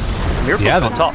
They brought him. Nice reaction there, and they're also able to hit a shackle, looking for the arrow, not going to connect. The towers are still going to take a lot of damage. Miracle dropping somewhat low. This would still be the Aegis, but while this is happening, Lone Druid doing what he does best. They're going to be able to lift him up. Mind control. Can they take this fight? A good impale. Connect through. They burn through the Aegis. All right, Miracle's down once. Can they do it again? Arrow on the mark. Nicely played there. They get the spike Carapace turnaround, and well, Rubik has also stole the crush. GH is going to get grave then. It's still a lot of damage to burn through for Miracle. They need to get a good stun off. The land from the telekinesis was able to get through. The wind run slow as well. Miracle's trying to drop low. They are going to be able to get that fill. Also controlling Matumba Man. The right click starting to go, and they are also going to be able to run down Kuro. A great combination. And they only end up losing from that, I guess, the range barracks? Or range, yeah. Yeah, that is one of, like, the best high ground defenses I've seen in my life. Like, that was just every small little detail done right. The second Meepo poofs his main Meepo up top, Firo comes out, but pushes the bottom lane. This then tempts they're like, we don't want to trade Raxus. Firo with the Spirit Bear and with the Battle Cry up pushes very fast, so that tempted the Batrider TP back. But Batrider, if he TPs back, he cannot let Lone Druid TP himself home, because what ends up happening is Lone Druid got a really nice Savage Roar off on Mind Control, and then Firo was able to TP back top to defend. So it turned into a 5v4 without Batrider up top, and the numbers game favored Bears up there. They took the Aegis very cheap, and then the second life of Meepo, they hit the arrow, they burst him down again. That was just a perfectly played high ground defense. Fantastic stuff. Oh, they weren't quite able to find the catch there. Mind Control looking for the initiation. Catches Foreb as soon as Spike Carapace is off, but there's the counterplay. Adam goes in, able to find him. GH controlled and brought down. They still have buyback available on both of their heroes that are down, but they are not going to chase this any further. At least for now, Bears back. Could TP to the shrine. They need to perhaps get out of here and get out of here soon. Is Meepo going to go for it? Yeah, he is. He's coming in. They need the gem in there for the detection, though. Oh, misses the impale. They are going to be able to get the shackle, though, but Meepo, he's going to be coming in from the backside. They're trying to find him, catches onto YapzOr, but the Moonlight Shadow actually working. He's going to be able to get out and away. They don't find that kill.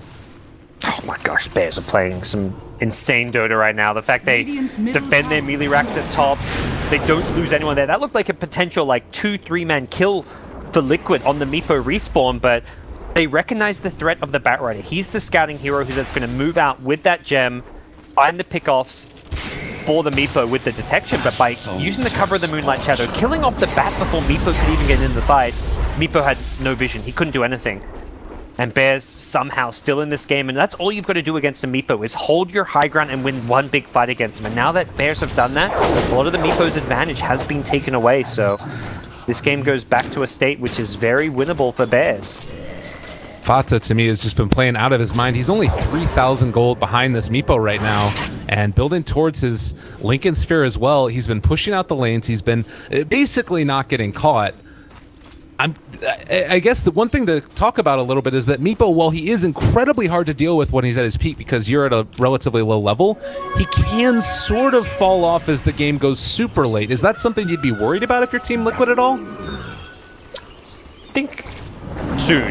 Next depending on the next Roshan, and depending on how many times he gets picked off. He's completely alone. Miracle gonna go down again in the jungle. Oh. Now you're worried. Now you're very worried. But yeah, the number of times you get picked off after like 25 minutes in is you look at for a Meepo. Dying in the early game doesn't matter, but dying at this stage is where it hits you hard, gives your opponents a lot of gold, and you lose a lot of gold in the process. They pull back into one, but Rev getting the counterplay. That was not very bold move. And they're going to look for more. GH was just stunning and running. I'm not sure what the communication was there, but there wasn't communication because GH just wanted to get out. Meanwhile, Batrider followed up the brush with an initiation, which was not the call from the Liquid side, it seemed. Not everyone on the same page, and the result is they're going to have to back off to the high ground, probably lose all these outer towers. Not sure if Bears can force out those buybacks. 40 seconds, and with the T2 towers still standing, it looks like Liquid will at least be able to hold on to those.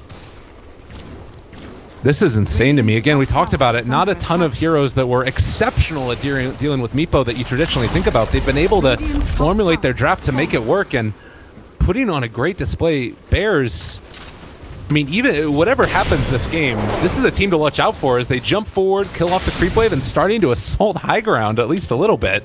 Yep. Respecting the Meepo respawn, and also knowing that Meepo likely going to have a buyback as well. Fortunately for Bears, these couple of good pickoffs on Meepo and fights they've had haven't led to them getting anything like a Roshan. If they get an Aegis and Cheese, that's like, I don't know about game over, but it puts them in a big advantage. Liquid, for their draft to work, they need that third Roshan. They need to get another Aegis on Meepo. Meepo having 2-3 lives is one of the most important things for the hero to scale into the late game, because to go back to your question, like how can Meepo, will he scale or fall off in the late game? It really does depend on Aegises. Meepo's a hero that if you want to burst him and you've got the damage to do so, will die. It's how much you can punish your opposing team for committing everything on Meepo, and the way to do so is to have multiple lives, to have an Aegis and to have a buyback. If you've got 3 lives on Meepo, you can punish Bears for overcommitting onto him. So getting this third Aegis is going to influence a lot as to how well Meepo scales late game. All right, we'll keep our eyes out for that. Fata, in the meantime, building back into a Mjolnir, and he has eclipsed the Meepo in terms of net worth. Still a little bit of ways in terms of the levels, as Meepo is getting close to that level 25, which I'm assuming we go for 400 health in this one, just considering how important it's been. Yeah. Is Poof worth it? I don't think Poof is ever really worth it, just because 6-second cooldown is fine. Your damage is mostly through right-clicking rather than poofing anyways. Yeah. And the 6-second is fine. As far as mobility goes, you don't need the 3-second move. Go for it. Oh my god. Really nice initiation. The counterplay there comes out. They're going to be able to control up YapzOr. Miracle on top of him. Matumba Man starting to deal the damage, but they actually have a way to get out. The Ghost Scepter working in spades. YapzOr is going to be brought down, and well, there's the initiation. They come in onto Fata. Flaming Lasso working, and Bears looking good, but it's a scary moment when you get chased down. This is scary. They've already been able to bring down one. The rest of Liquid is coming in from behind, but it looks like GH is not going to go any further as far as being able to Haze find on kills. everyone. It's really hard to fight now with Haze on all these heroes. So healing up his images, bringing the main army in. They want to force those buybacks. Fata has one, Wing Rangers is not. They were one shackle shot away from winning that fight. If that shackle hits Sniper and one of the heroes behind him, Sniper dies, doesn't get his BKB up. But Matu with the full seconds of BKB, able to do a lot of damage. Fata blinks on him with the Mirana, but the Starstorm didn't hurt him because of that BKB. Another nice stun comes out there, but they do not have the damage as of yet. Buyback up online for Mirana, 40 seconds away. They're going to go for the glyph. Firo get initiated on, able to seal Corrosive Haze back away. Narev gets the Impale off, power shot, nice grave, keeping him alive for the moment. Arrow is going to go through, does not connect on anybody, but Tumble Man is going to go down. Karev finds him, now looking for more. They're going to be able to chase this in just a second. Can they control Miracle? They throw out the Hex and trying to get out and away. No, but they get the Savage Roar. Miracle is going to go down yet again. 3 heroes dead for Liquid. They did lose the melee racks.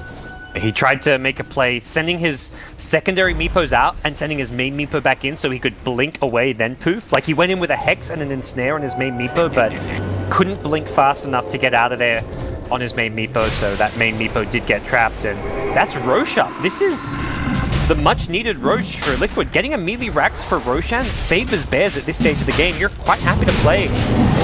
Batrider? Is he going? By the Carapace Impale? Oh no, Batrider chased down. Trying to bring him in. They are going to get that kill. That's also a gem on the ground. Doesn't look like they care about that, though. It's all about Roshan. So 4 dead. They don't want to buy back on these heroes to secure it. Do you think that this is the right call? It's a tough one, because if you buy back and Meepo dies again, you've lost the game. But similarly, if you don't buy back and your opponents get Aegis and Cheese, you haven't lost the game, but you're playing like, rather than playing to win, you're playing, you know, not to lose. And by buying back there, it's like the let's play to win, and let's put the outcome of this game in our own hands by giving yourself the option to engage and contest Roshan. But now you give Bears control of the game for this duration of Aegis. Bears can be the aggressors. They've got an Aegis on Fata to make up for his buyback being on cooldown. This Meepo is definitely not the force that he once was, but defending high ground, you've got Sniper, you've got Corrosive Haze to boost up the Sniper's damage. Got Batrider 2, who's one of the better high ground defenders, but Bat's big issue right now is he doesn't have BKB. Against Nyx, not having a BKB is proving to be very problematic, and there's no real... I mean, he's halfway there, but it doesn't really feel like he's got space or room to farm it right now. I'd almost like say Liquid, like, defend high ground, don't fight, give Mind Control a lane to split push and farm, because this BKB is actually a game-winning type item for the late game, which allows you to get pickoffs without getting punished. It feels to me like this is also maybe a team mentality decision. Like, let's compose ourselves, make sure that we don't feed into this sort of turnaround that's been going into the favor of Bears. Was now a little bit of a lead in terms of net worth, and about 10,000 experience lead as well. Maybe you resettle yourself, you realize, you know what, we got this big bad Meepo guy, Sniper's got himself a good bit of farm, and they're able to re-engage again when the time is right. And, well, we'll see how that ends up working out for them, as 19-24, feeling very, very close at this point. Because honestly, if Liquid win a huge fight, I mean, they can kind of just run down mid, and they take towers so quickly as well. I mean, any fight where Bears don't have buybacks on core heroes, and if like Mirana, Lone Druid, I mean, Lone Druid has a short respawn time, but he can't defend without the Mirana. And I think the Nyx is also important. If you lose like a Mirana or Nyx without buyback, game can just end. Meepo, probably one of the fastest high ground pushing heroes in the game. Maybe more so once he's got this Ethereal Blade, but for now he wants to, of course, hold on to his buyback. Oh my god, GH just walked into hell. Holy crap. That was scary. He doesn't have any respawn talent, so that's 50 seconds down, no buyback. He bought out for his BKB right there, I think. Yeah, that's... You can still defend high ground pretty well just with Bat and Sniper, though. Bears, actually. Moonlight Shadow into Gradient Jungle. Oh, they found Miracle yet again. They're on top of him. Fata's starting to drop low. Needs to leap out just a second, but Earthbind is keeping him there. That is going to be the Aegis down, but they take down Miracle. 90 seconds. They're going to force a buyback. Yeah, there were pings on the Atom after that. He perhaps could have saved Fata, but he blinked into trees accidentally. He forced forward and blinked. He was trying to get there from very far away, so it looked like he was too far away to save Fata anyways, but if he somehow saved Fata's Aegis, that would have been a big win for them. But they get to force Meepo's buyback. Fata himself doesn't have buyback as well, so both of the big damage-dealing heroes for both teams will be playing without buyback for this upcoming fight. assuming the Meepo uses his to defend, which I think become a necessity. But you want to buy back off of an initiation. Whoa! The Tumble Man up in the air. They actually pull back in for Ev, though, and GH already down, so that's one going down. God, Mind Control also in trouble. They're doing a ton of damage, Shrine or no Shrine. They need to be careful. Oh my goodness, backing out again. They're going to focus down the barracks, but Firo, the lone druid, right-clicks. God, that bat surviving on such low HP. They're going to give up the racks for now, preserving that oh-so-important Meepo buyback. Oh, the arrow forced staff away, though. Oh, good play right there. Kuroki, or rather, excuse me, Mind Control, saving his sniper, and now turn on. It's still 20 seconds with no Meepo. They have another Spike Carapace, so they can control defend very well, though. Look how low Firo is. He can't get assassinated because of the Lincolns, though. All right. That's all in all. I'm okay with that decision not to Meepo buyback. Being down a lane of racks, but having Meepo buyback is probably the better position to be in than buying back and saving that rack. So, good, brave call from Liquid. They managed to find the initial picks at the start of the fight using Mind Control with his lasso initiation, using the BKB of Matu, which is getting shorter and shorter, though. That is a concern in itself, but at this point, you take what you can get if you're Liquid, you hold on to the Meepo buyback, and now you can look to be the aggressors. They smoke up immediately, knowing that a game-winning fight could come off of a Fata kill if they find it fast, but his buyback is 1 minute and 6 seconds away. Nope, and well, we'll see if they can hold out for that long. It seems like it should be possible. The Courier Snipe still 2 minutes without that Yule Scepter. That I believe it was Adam who picked it up, so obviously Rubik being able to give him that extra bit of survivability if Meepo does happen to jump on him would be pretty good, or anybody, honestly. Yeah, Shrine's about to go down now. Definitely worth taking those out with potential Roche importance in the late game. They're pinging the other one already, although not necessarily sure if they want to run across the map towards it and themselves in a vulnerable position, but if you can get that one, you make it a whole lot more difficult for Liquid, for Bears to defend that next Roche. For now, they are positioning around that Shrine, ready to fight it should Liquid come their way. Other thing to think about here is Yapsor turning into another core. Aghanim Scepter is going to be online too, on top of his Maelstrom already. You also have the BKBs that are completed now, also on the Bat Riders, so that problem that they had before going to be slightly mitigated at least. Yep. Big level 20 from Marana, going for the attack speed on the leap, not the multi-shot arrows. I like the multi-shot arrows. I've become ever since Weeha did it at ESL, I've become a believer in this.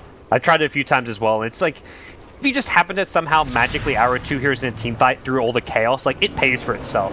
You do a lot, like, the leap attack speed is ridiculously high amount of attack speed, so I don't blame him for getting this. It's the more reliable option, like, you're guaranteed to get value out of leap attack speed, whereas multi-arrow, it could be useless, so I don't blame him for getting this one, but I'm definitely a believer in the multi-shot arrow in most games. If there was a game to take multi-shot arrows, it would be when Meepo's in it, though. Like, let's be real about that. Nets down, the bear is going to fall down into the ground. Not too big a deal. Does have a second one, but is that guaranteed Savage Roar if the Lone Druid himself gets jumped upon? But it does seem like Meepo is just going to play with his illusions on the other side of the map, around the Roshan pit, which is no Roche for at least a minute. So both teams knowing that are playing the kind of map control game, like Liquid are playing the map control game. They are the ones pushing out these lanes, keeping Bears honest, keeping them defending their high ground, making it so they can't move out on the map, and the result of this is they're just looking to secure that next Roshan in as safer way as possible. Definitely. Meepo's transitioned, he's got his Ethereal Blade, so he's actually doing a decent amount more damage with the extra agi from this item in these upcoming fights.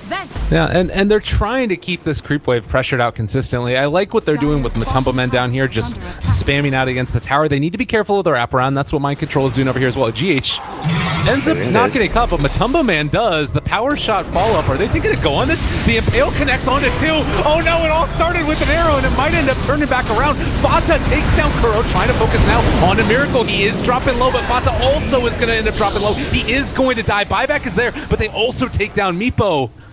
Oh no. Ooh, what an arrow. That is the pickoff you're looking for. From behind is GH. What is he up to here? He's invised up. He's going to find Yapsor. They have the amp. Oh my god, Yapzor blink back and away. Forev spotted him. Great reaction by Yapzor. He went for the plays. That's GH in a nutshell. If there's an option to make a high-risk play that's high reward, he'll always go for it. And you gotta love that about watching him play, but every now and then the outcome will just make you kind of facepalm a bit, and that was potential easy, just TP home, get out of there, survive, but he goes for the flashy move and gets punished. The best of plays, the worst of plays. Curious to see what the outcome of this is going to be. There's no Roche for about 30 seconds, so everyone should be roughly alive for that next Roche. Defending high ground against Lone Druid with Batrider, Sniper, and Dazzle. Definitely possible, so don't think we'll see any racks claimed off of that. Neither team will have to use buyback, so everything will kind of reset in some weird way. The main difference is Bears actually get to push out their lanes. That bottom lane is now pushed all the way to the Radiant base. They can get wards up around that Roche area. They can look to control the map, this impending Roche. And you can see only one ward placed currently. It's down here in the bottom lane. They get the high ground ward now. Yeah, this is a good one on the Matumbaman. They step him out. Great play. Look at the great, but I'm not sure if it's going to end up being enough. And they throw out the flame break. It is going to end up being one kill onto Adam. Forev also going to go down, but that was Matumbaman dead. Well, he's got it in 50 seconds here. They want to fight here. They want to go in. They have got the sniper buyback if they want to commit to it. Oh no, but all they're going to get is the bear. It does potentially secure them Roche. If they head there right away, there's no Nyx buyback. Mind Control will scout it out. These late game fights getting super high. I am edge of my seat kind of Dota right now, you know? Just like how well both these teams are playing around their strategies and timings. This time around it will be the Aegis for the Meepo, the much needed Aegis for the Meepo. He has buyback theoretically as well. Doesn't have the money for it right now, but theoretically have 3 lives for the next team fight. Yeah, boosted travel level 2 as well. Tough. So if he wants to get in on top of one of these heroes just immediately, it's an opportunity to do so. So jumping back in and out of the fights. Wind Ranger, level 22. You kind of mentioned transitioning well and truly into a core. Yapzor, Ags, Maelstrom, going back for a Bloodthorn next, it looks like. Has those new talents. Goes for the spell amp, the extra damage with the Maelstrom. As well as the, I mean, you're not really throwing all too many power shots, but it's still nice to clear creep waves a little bit easier. Oh, yeah. And I guess you go for the attack range of like 25. So, I mean, definitely as a core, what is now a core Wind Ranger, you go for the attack range. That's kind of interesting how he's been able to do that. Again, just the power shot, really cool. 420 damage, he's got 9-second cooldown, and consistently he's been able to push out those lanes with it. Yeah. I think the big item for Liquid to pick up, for Bears to pick up, I keep getting mixed up because I see Fata, I think Liquid is going to be a evasion item, Butterfly, because he's surviving all the, I mean, there isn't much magic damage anymore. There's an MKB coming on Sniper, but Meepo, he seems to be just right-clicking down Fata in most of these fights. Like, Fata goes in, he has Liquid BKB, the right-click damage kind of overwhelms him, so I think if he gets a Butterfly, it's more agi, but more importantly, evasion against Meepo. It's a big upgrade for him. Could even, I think you replace the Ag Scepter with it. You're kind of at that point where you don't need the AoE magic damage as much. The Butterfly is going to offer you more. Or at least move the Ag Scepter over. Wind Ranger is going for a Solar Crest. I think that's a nice little middle ground as well. I was wondering if that might be something that they would go for. Yeah, well, put that on the Mirana. That's the... Exactly. That's, yeah, the subs, like, your Butterfly's too far away, or you think you're slot limited, or you want to have buyback. Because you're going to have buyback and Butterfly, you're looking at, I don't know, another 5, perhaps 10 minutes, depending how things develop. So the potential Solar Crest is maybe the intermediate option. Liquid smoked up right outside. It's a scary time right now. They've got buybacks. They're ready to go. At least. Mind Control and GH leading the charge. They find onto Fata. They ain't able to pull him back and away though. Rubik steals amp damage, and that's Fata gonna go down. Buyback is still available. 90 seconds. They're gonna force it. Yeah, they definitely want to force that one now in this mid lane. They've got the Aegis to force around. Perhaps they wait for the next lasso before they force it. That would be like the cautious play, because then they have the guaranteed pick off. If you wait BKB lasso, you're very strong. That is feel where Liquid have the late game advantage because BKB lasso late game as initiation is incredible. Well, they throw out a shackle, not going to connect on a Miracle. Matumba man just gets eviscerated though. Tarev trying to run out, backing away, and now it's still a lot of damage coming up from the lone Druid. Miracle Ghost Scepter comes out to keep him alive, just barely able to escape. Yapzor not quite there in time with the power shot. Now comes back in with the rest of the Mikos, but that is Matumba down. Died so freaking fast. That was I was wondering if it was like a blade mail or something, but it was just Fira right-clicking him down. Eso Mionya. That was overwhelming damage. Oh, GH. Oh, in some trouble now. They've got the Impale to follow it up. Nice BKB to turn it back around. Mind Control is here as well. They're going to try and get 4-Ab out, and they are going to be able to do that, but that is 2 BKBs used. Yeah, that's... And with Sniper still dead, just use your BKB on your 2 initiators. It's not going to be a Fata Mirana kill that translates into a lane of Rax or anything. They could still go for that Shrine. I feel like they've maybe forgotten about it at this point because this is kind of where you want to back off and just wait for those BKBs, wait for Sniper. But could have other ideas. They are thinking initiation with Batrider. It's kind of where you don't want to use your Firefly to initiate if you don't have BKB because otherwise you get hit in the Carapace. Oh. And with the Mirana respawn, they want to go in. They recognize they Sniper see Firefly's going to be down. Fight? Sniper has no boots of travel. Can't get to this fight. He's TPing to the tier 3 tower. That's not going to get you there quick enough, man. GH is going to break the smoke. He actually is not going to quite find the initiation, and that's Kuroki down. And, well, another net gets thrown out. They're going to lift him up. Sniper is going to show up to the rest of this one, though. Mind Control trying to get to the high ground, out and away, but not able to escape. 2 down, no Kuro buyback right now. They hung around way too long there. They didn't respect the Mirana respawn and just initiation potential, and even losing a Dazzle makes a big difference. That's all that plus armor taken away. Didn't get a weave off, there's no grave save, the Solar Crest, the Guardian Greaves, the 4-staff save, all of those saves taken away from Liquid with the back off, and Liquid go on the back foot. And I feel like they should have backed off as soon as that BKB, Batrider, and Slaughter didn't effectively get that kill onto the Nyx Assassin, but now they're going to have to defend high ground. Batrider will have a buyback and will have BKB back up, so they can go for that pick-off play, but no Dazzle for this one. All right, Aegis now down, getting into position. This could be the Bears' time. Miracle maybe going to look for the initiation. Buyback status, he does have it. A lot of boots of travel online as well. There's going to be the leap speed increase. They crush the bear. Arrow going out, not going to connect this time. That's what you'd love, that triple arrow. They're going to give up the racks, it looks like. It's too easy with this damage. The Deso late game is really effective. And bottom lane pushed in. They got to keep their eyes on this though, because Miracle can backdoor so quickly with those boots of travel level 2. But he can also get punished very easily for backdooring because he's not a BKB carry. Like, he has got no escape if any, like, Nyx, Rubik, Mirana, Wind Ranger, they've all got these disables. If they TP back and catch him before he poops out, he'll get quickly punished, so he's not going to risk it. They trade it. Again, we see Liquid not commit the buybacks.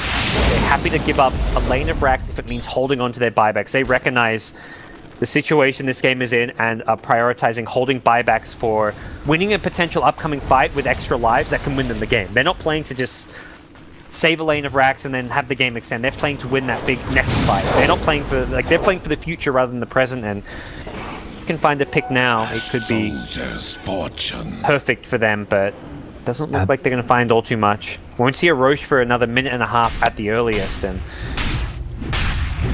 doesn't affect either team too much being down lanes of racks here with the ease that some of these heroes push out lanes. Well, I feel like the state of the game, we started off great for Team Liquid and they got themselves into a great position and now sort of have been able to fight their way back into it, Bears. And almost to the point where they're going to be in the lead if Matumba Man or GH gets caught out here right at the start. Arrow for vision. Trying to find it. They're able to find out the one. The initiation comes out. Yapzor taking a ton of damage. He is going to end up going down. No, able to walk away, but he ends up falling in the end to the DOT. Fata turning down, trying to take down another. 3 are already dead. Fata in a lot of trouble now, trying to back out and is going to fall. 4 go down. Liquid with the team fight win. They were just far enough away from Bears when Bears came in, their invis were off on the Mirana, they were a little bit too far out of range. They were also disjointed, the Nyx stunned up the Meepo. Meanwhile, the rest of the Liquid team, the Bat and the Slaughter, the two frontliners who can be so chaotic, went on the entire Bears team, so Nyx was completely on his own. All right, buybacks in mass. Lone Druid Bear hanging doesn't on want to to use his, yeah. Matumba Man stunned. They don't want to initiate here. Just buy whatever possible time they can for that Lone Druid. You'll give up a melee Rax if it means Lone Druid can hold on to his buyback at this point. Liquid have buybacks, and this is where suddenly... That's why you don't buy back to defend mid. If you give up that mid Rax and hold on to your buyback, suddenly you win a fight. You haven't won the game, but you're one step... But Liquid have buybacks, and this is where... Suddenly, that's why you don't buy back to defend mid. If you give up that mid Rax and hold on to your buybacks, suddenly you win a fight. You haven't won the game, but you're one step away from winning the game. You're one team fight away because you've held your buyback. So Liquid know they just have to reset. They're not in a rush right now. They can even theoretically look to secure next Roshan. That's not a position he wants to be in, but... Yeah, it's not a huge one, but everything important at this stage. Gives you the info of where your opponents are. That was that the Moonlight Shadow even to initiate out onto them, perhaps? It's on cooldown now, but either way, Liquid press forward. There is no Dazzle buyback. I mean, it's a hero that you can't really save money in the late game. If you're dying, your economy's taking a hit, but not the biggest deal in the world. As far as heroes to not have a buyback, that's probably the one you choose. And we're sort of seeing that thing we were talking about with Meepo, where every additional item, sure, it's great and all, but it's not really giving you the same value that your first ones did. Double Scotty now on top of E-Blade and Scythe of Ice. He is a monster, but not sure if it's going to end up... I don't know. How do you feel about him in this game at this point? Like, can he initiate still? Is that something that's possible, or does he kind of have to wait to be the follow-up? It's very reliant on the Slaughter and the Batrider. He can initiate and get control because he's got way more HP than the Bat or the Slaughter. Like, he's the tankiest of their whole team. So him initiating is still fine because it sets up a good lasso. It can lead to Batrider catching a key target like the Bear or the Wind Ranger or the Nyx. Same for the Slaughter. He may be able to engage on a better hero because Meepo initiates. So I think it's actually quite a good way to approach a fight with Miracle going in first. The bigger thing rather than items for Miracle is buyback. If he can have 2 lives, even 3 lives with an Aegis, that's where you're in a good spot. But right now, lives favor Liquid because of all those buybacks just now. Wind Ranger and Nyx and Mirana. 3 of the 4 Bears cores will call Wind Ranger 1 without. Does set Liquid up to take fights and win the game off of one good fight. And there's a couple of heroes still missing Boots of Travel as well, so even if he did happen to have a buyback, for instance, on Yapzor, it wouldn't have ended up being able to be back for the fight aggressively. But same for the Sniper. He's still holding on the phase boots. He's going for a Satanic. I like this choice. Okay. Whether or not he'll give up his buyback for it, we'll wait and see. But setting up for a big initiation. Adam is going to be there. They do get the stun onto him. So much damage, but Tumbleman gets the BKB off as well. And now Miracle's on top of him, looking for more. They pull back in Firo. He is going to go down. Buyback is available. Rubik trying to... Well, he's already dead. And they get the crush on Yapzor as well. He's going to drop. Double from a Tumbleman, and that's 2 heroes without buyback. 100 seconds, no Wind Ranger. Yeah, Fata barely gets himself into the trees to escape there. I think the Batrider would have rather found Fata because that's the long respawn. Good news is Lone Druid is a shorter respawn, so he's going to be alive for the high ground defense, but it's still going to be a 5v3 high ground push if they can go fast off the Roshan. And that 5, it's not really 5. Meepo is going to have 3 lives. He's the one taking the Aegis, which, yeah, he's more than happy. He'd rather an Aegis than the Scotty. That's for sure. That's how this Meepo hero works. Lives matter more than items in the late game, and they are going to look to break through, win this game. Perhaps just go for the Mega Creeps. The Throne is the riskier option. And just try and use their numbers advantage here. Fata pushing out the bottom lane, but realistically, he's not going to win a Throne race. Could set up the Lone Druid to TP in, though. This may be the play for Bears. Will they go for the base race? There's definitely a possibility for it, and, well, Lone Druid, they're getting into position. Firo is going to head out. They can also have a great TP canceller there. In the Nyx, they jump forward, crush onto the Bear. if they were going to do it, they got to go now. But it looks like they instead want to try and fight this Miracle. Already taking a lot of damage. Firo right-clicking him. GH goes in on top of him, but KB popped the right-clicks coming through. They are going to lose Firo. Buyback immediately. Fata dealing the damage over here to the side and trying to take him down. Miracle's so low. They can't kill him off, though, and Kuroki also going to live. Everybody's still left alive. Can they take down this Miracle? Meepo, there's the right-clicks, there's the stun, and there is the Aegis. Meanwhile, over to the side, Matumba Man takes down the Nyx as well. What? He was still over here. Buyback. Okay. It could be over. There's the Savage Roar trying to take him down. They do find that kill at the very least. Now, Mind Control lifted up. There's the arrow as well. Connects onto him. So they take down 2. Oh, but Matu won. Him and Nyx both manned up on each other, and Matu lived on like 100 HP. Nyx barely dying there. The fact Matu can hold on to his buyback makes a world of difference. Having 2 sniper lives for this, what looks to be an all-in push down the mid lane, is going to be a big advantage for Liquid. It looks like they may have to use at least one of these 2 buybacks on Batrider or Meepo. Ideally, you only buyback the Bat, because the Batrider buyback is the BKB initiation with Lasso that can pull heroes into your tier 4s. What's happening? Oh, Rapier. I like it. Yeah, you kind of got to do this, but it's so hard to push in the Batrider. Lasso, BKB, pull someone into the tier 4s, into the Fountain, pull them into the Sniper, pew, pew, pew. It is so difficult to push. Yeah. Well, they've got the bottom lane pressured out, and it looks like over here to the side, GH ready to pressure in the top lane. And with the Rapier, anything is possible. They are going to drop down some wards. This reveals that, yeah, they've been looking at him the whole time. I think Batten wants to buy back ASAP. Look at this. And then Meepo wants to hold on to his, but if you can hold both, that's even better. And with initiation, they've got him caught there. The arrow not going to end up going out. Fata taking a lot of damage and is actually going to be able to find that kill. Rapier on the ground. Yeah, and that's feeling pretty close to bad. Firo going to drop. They kill off another, and that could just be about it. GG is called. As well, Liquid, they end up winning the Meepo game. It's going to push us to a game number 3, but Bears looking spectacular in a game that should have been, in a lot of ways, lost earlier. Yeah, holy shit, Luke. That was a best game of Dota I've seen in a while, like since the Major or something, I feel. That was just an incredibly high level of play from both teams, so tense.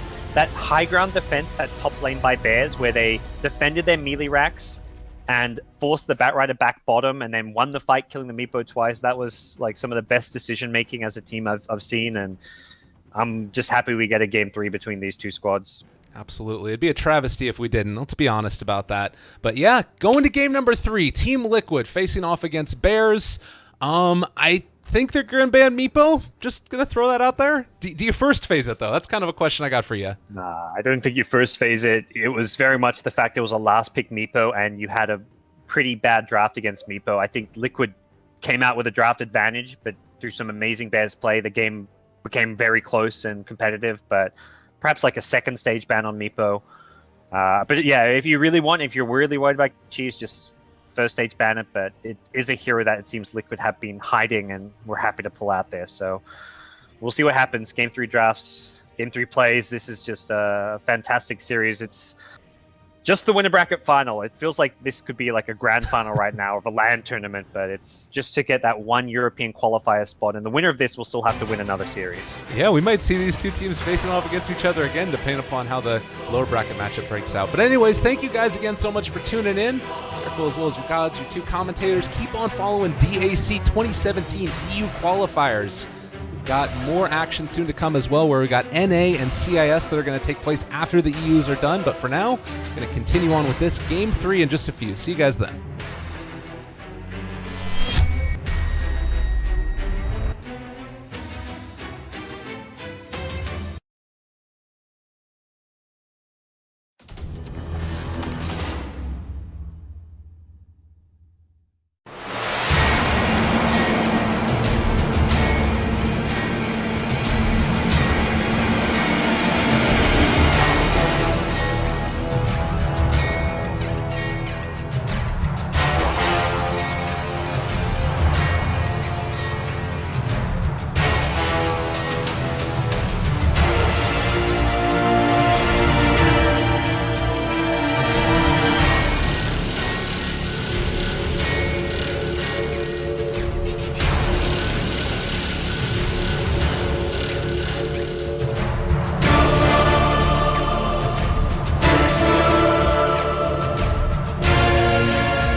Smoke weed every day.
10 seconds remaining.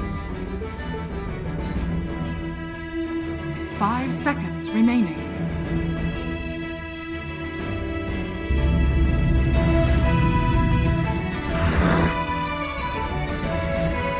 Radiant team ban.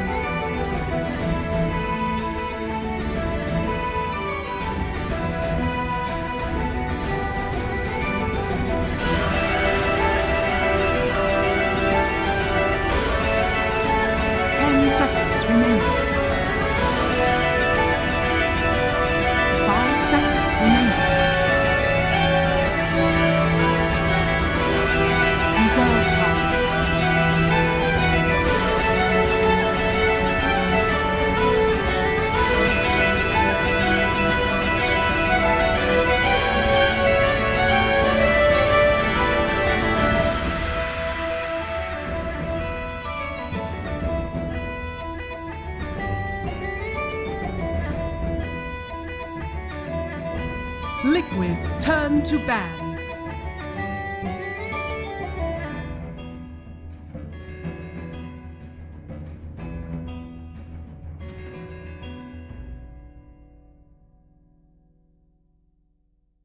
Ten seconds remaining. 5 seconds remaining. Reserve time.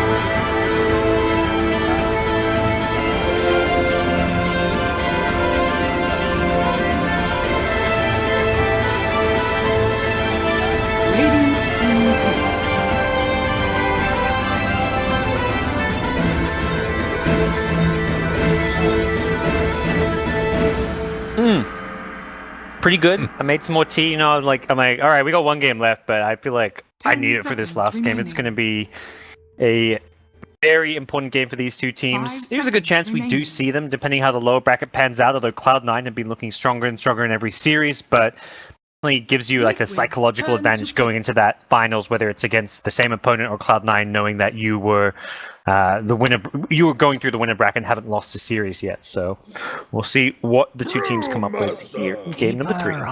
Oh, another Cuddle Brew.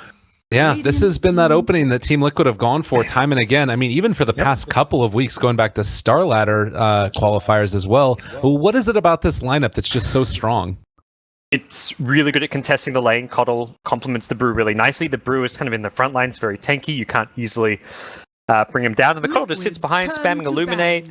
They've got easy access to that shrine. And then mid-game, Coddle is one of the better heroes against like stuff like Lone Druid with the Blinding Light.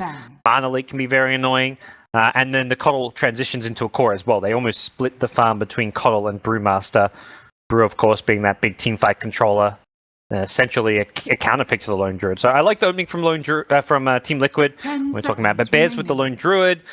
I mean, it's more like the meta opening, I guess, so to speak. 5 seconds remaining. Yeah, Lone Druid Rubik. Obviously, you can't do the telekinesis ancient pulls any longer that we saw and everybody hated to see, but still is incredibly strong here, and particularly against the Brewmaster. We saw how effective that could be in the first game when he stole split like 2 or 3 different times.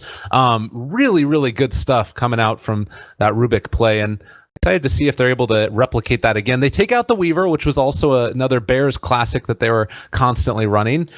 Is there any weaknesses at all that you see with a Lone Druid pick in the first phase? Or is this just like the be-all, end-all for the meta? I mean, it's always, I think with where the hero's at now, it's, at least until we see a bit more, it seems to fit always, even when your opponents try and counterpick it, which is what Brewmaster somewhat is. The other thing we've seen sometimes counter it is heroes like Centaur with the Stampede to run at him, although that can easily be countered with the Savage Draw, and just generally blink gap closers, like Axe type heroes. But I mean, Liquid know it's coming. They pseudo counterpick it. Brew Coddle to me is enough as far as counterpicks go. I think Liquid need to focus on putting together a draft that works for themselves, but it'll be a more game 1 like draft from Liquid. I think their game 1 draft was fine. I think they definitely didn't get out drafted that game. It just came down to play and execution where they lost to Bears. Yeah. Well, and I was wondering if maybe we were going to see the Ember Spirit there, because it did feel like one of the problems that Liquid sort of had in that first game was a lack of just right off the bat initiation, which Ember Spirit can give you with the chains, but they decided to take him out. So having something else in mind, and Bear is now left thinking, what could that be? And 6 out to you? 5 seconds remaining. I like the idea of maybe getting initiation from the support role, because you go back to that game 1, they did kind of struggle in those late game fights. I was just about to say Venge. I was thinking like one of the 5 position supports which give you really good late game initiation, because Brew is not the best initiation like a Slatter or Bat is. It's not an instant blink stun, it's not an instant blink lasso. There's not many 5 position supports that can do it, and the only one really that comes to mind is Venge. That late game swap initiation is a very reliable tool to have. So I like the ban a lot. That's the exact hero I was thinking Liquid wanted for Kuro. 5 seconds Other remaining. 5 position initiators are not as reliable. Maybe they're more like early game ones, Reserve time. disruptor type heroes, but they're not going to do what Avenge can do. Yeah, something like a Lion or a Shadow Shaman aren't really in the meta any longer, but we do have a Crystal Maiden that's going to get taken, which does sort of send this a little bit towards the earlier game, I would think. Going up against the Lone Druid Rubik, I feel like you have to be pretty aggressive with this lineup for it to work. Yeah, a lot of mana to go around, but you're picking the CM. I mean, a lot of good control from the Frostbite. Does do fine against the Centaur. The Centaur is definitely not a counter pick for the CM by any means. If anything, the CM is not the best zoning hero early on, so Centaur should have a decent laning stage. And the Centaur is picked up more to complement the Lone Druid. Give him an escape if he ever gets jumped on, where he can stampede away, reposition, and then come back into the fight. So I like how the Centaur pick works for Bears. We've seen it going back previous games, so it does seem like a hero that Forever is more than comfortable on. Yeah, very interested to see how that works. We have also seen sometimes the Centaurs have a little bit of trouble getting that initiation off, particularly if they go for a more tanky build. I think that in the earlier series today that you and Cap casted, there was like a great play from Cloud9 where they're able to get like a lift back and then stealing Centaur ulti. Not going to happen this time because Rubik's on this side, but Invoker is going to be the pick. Get a little bit of a treat. Miracle Invoker. Yeah, this is, I think the Centaur we saw get exploited. Well, they exploited the opposing team's slack with the Centaur pick, because it's like this hero that isn't going to necessarily match up well against the Centaur with the return. Instant response from Bears. Alchemist Gaming, it's happening. They're going for the late game cores. They've got the Lone Druid, they've got the Alchemist. They are going to put Liquid a bit of a timer. And the problem with the Invoker pick is it's not like a fast tempo mid laner that can easily contest the Alchemist farm.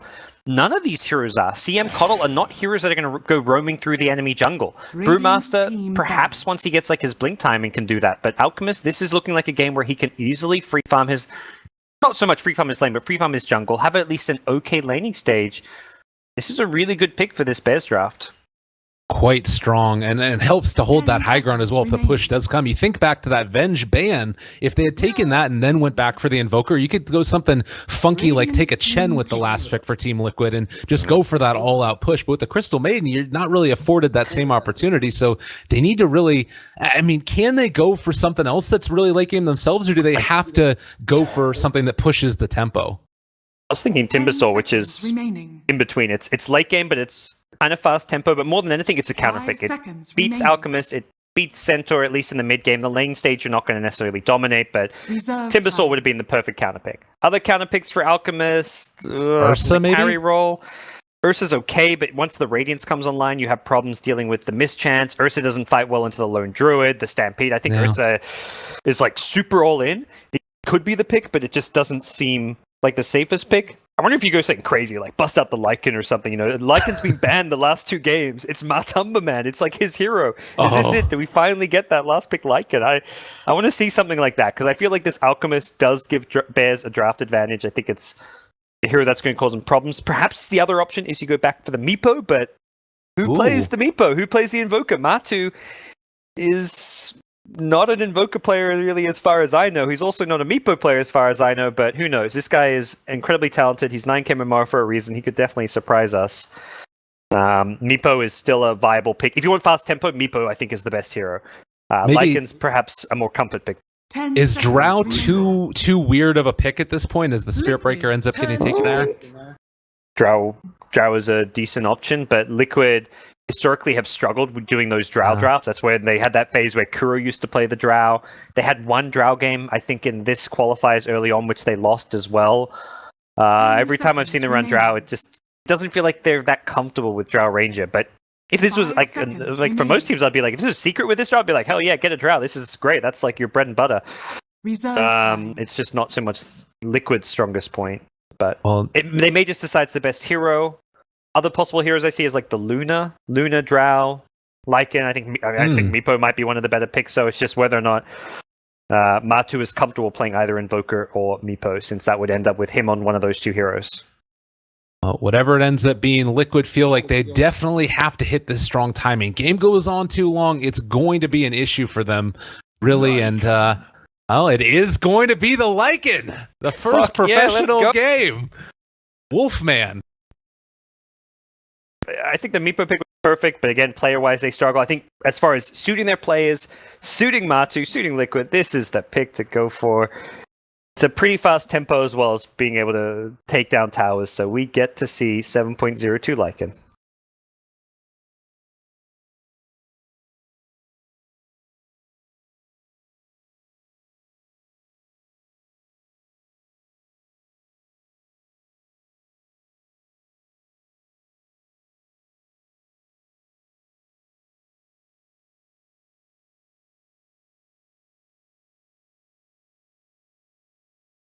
Ten seconds remaining.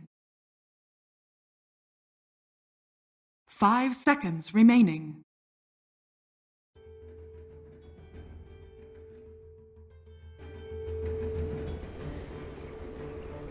All right, I'm just going to say I hit that timing perfectly. Oh, that was great. Nice, we're into a pause. Classics. The Dota game, the pause is like it's like the christening, it's like you're now a human being. Exactly. But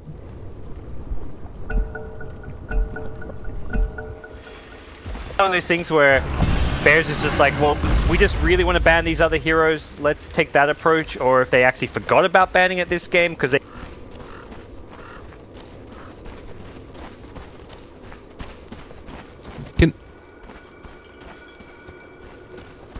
Can we go through some of the big changes? To me, the biggest one is Howl giving HP to the rest of your team. There were a couple little changes as well with the Wolves, with the Invis factor that they have now, where they're at level 4 going to have permanent invisibility, and then 3 and 4 they get the cripple. How much do you rate this hero as Firo? What's happening bottom? Firo, you're getting very close. Firo? Frostbite, he's got it. They walked back in, Sunstrike. It's going down. First blood GH. Good start. Yes, this hero first got implemented in 7.00. It was broken as fuck. This hero was just winning every single game imaginable. Howl was like, it was like a short cooldown Chen Hand of God. It was healing everyone and giving them damage. This hero was pushing like crazy. It was insane. It received a lot of nerfs in the 7.01. Tone it back a bit, but it's still very potent. The new Howl is really the biggest change, where you get the bonus health, as well as your Necrobooks get bonus health as well. So it's this big scary push, and at night you get is it double or whatever? Yeah, double effect during night. So you really want to be pushing and playing around the nighttime, which is a bit counterintuitive with the Keeper of the Light, but it's not really the biggest concern as far as like if you're pushing and have a strong enough army, you don't care that you don't have that Coddle Ags heal, and Coddle may not even have an Ags at that time. On this ward placed down as well, unlikely to get de-warded, I would imagine, unless they spotted him heading over with the observer ward placed down by Liquid. I guess it's also worth considering, do you feel like this draft from Bears is a little bit greedy at all, considering they have the Alchemist, they've taken the Lone Druid? Do they need to be concerned about the push that's going to come from Liquid? A little bit, for sure. Alkan Lone Druid together is definitely on the very greedy side of drafts. As far as their deep push and stall goes, it's not the best as well. Spirit Breaker as a support, Rubik with him. Like, this is not the scariest support duo to contest some of those early timings. Kuro, though, will get found. Not going to go down, but does disrupt his jungle, stops him getting level 2 just by leeching that one small creep. And we'll push him back to the tower, killing his clarity. But the greed factor is definitely a concern with this last pick Lycan. Mm-hmm. I'm also seeing a little bit of a different build out of the... Actually, I need to hold that thought. GH taking a little bit of damage here, as is Fata, but don't face him back. We occasionally see the Invokers go for early Ring of Bassi to deal with the Acid Spray spammed out, but looks like Invoker just comfortable last hitting against him, and we're not going to be one to question Miracle's Invoker builds, but interesting look. Yeah, Alka's winning the CS battle so far. Sunstrike. Oh, Miracle, he's getting charged. He gets the close up off. He's dead. Oh, man. What a Timely fake. charge there by Adam. Firo, well played. Even without that charge, it looked like that could have been a turnaround. I don't know if Firo gets the kill without the stun, but he wasn't going to die, that's for sure. The acid spray was slowly welting away a Miracle. That Sunstrike was very well read by Firo. Yeah. Heads up play indeed, and well, we're going to have to see if this ends up being a continued thing. If you're going to be going 12-13-0 on Alchemist to start the game and get a kill here, this is really going to be a problem. I guess he only got part of the kill, the assist, and did die once for that first blood, but a nice start nonetheless. Yep. We'll see what the next moves are going to be. Adam likely wants to hit this level 2 until you get that Greater Bash. You're not the scariest roaming hero. The Spirit Breaker. This could be the timing, though. Yeah. Kuroki moves in. They're able to get the Frostbite Sunstrike as well. He Firo dodges walks again. backwards. Is it going to be enough? Really, really well-timed dodge. Oh, What? the miss. Oh, man. Alchemist a little bit lucky, mixed with skill, and they make it work. Bottom lane still gearing up for a little bit of a battle here as they're trying to chase down Yapsor, but not going to happen. I've seen that a few times now where you know that Invoker is going to slightly place the Sunstrike for your backstep because the Frostbite duration is not quite enough to guarantee a Sunstrike, so you kind of predict the Alk's movement to retreat post-Frostbite, and instead of retreating, you walk into them. And it's such a great read that he walks forward, guesses where Miracle's placing the Sunstrike, and as a result, he survives once again. That's 2 missed kills in a row on this Alchemist. Firo is playing some good Dota right now. He clears out the camps as well. At least does a decent amount of damage to the hard one. Going to use the shrine and then head back into lane also. So being able to go back there topped off, still a little bit of a problem that he's been missing out a whole wave of CS, but not the end of the world certainly. And if there's a hero that can catch back up, it's definitely Alchemist. Yeah, I mean, Alka's one of those heroes that we saw like an earlier Alk game. This, I think it was from Bears as well, where Alk had like no CS whatsoever. I think even we saw some Nip Alchemist games, but you just fall back in the jungle with Iron Talon, slowly farm your armlet. You could have 10 CS right now in Alchemist and you wouldn't be concerned. Adam, in the meantime, they pop the Howl. Not going to be able to run him down, obviously. He just charges on out of there. And he's been able to get that early rotation in towards mid, but been somewhat quiet since then. What do you feel like the Spirit Breaker's purpose is going to be in this game? Where's the main lane to gank? Keep the supports preoccupied. Less perhaps about kills and just as much about just running at the CM and Coddle. These are 2 very squishy supports.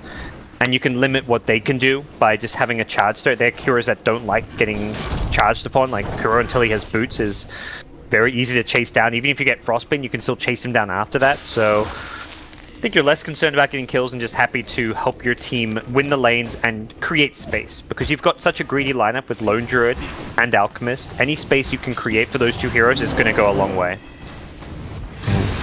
Well, and you can see that ward placed down deep in the jungle was spotting out CM farming, and could go in there if he wanted to, but at least for now, Adam just sort of setting up for mid lane at least. Here to help out if Miracle gets a little bit too testy. Cold Snap, Sunstrike combo, and everything just kind of being status quo.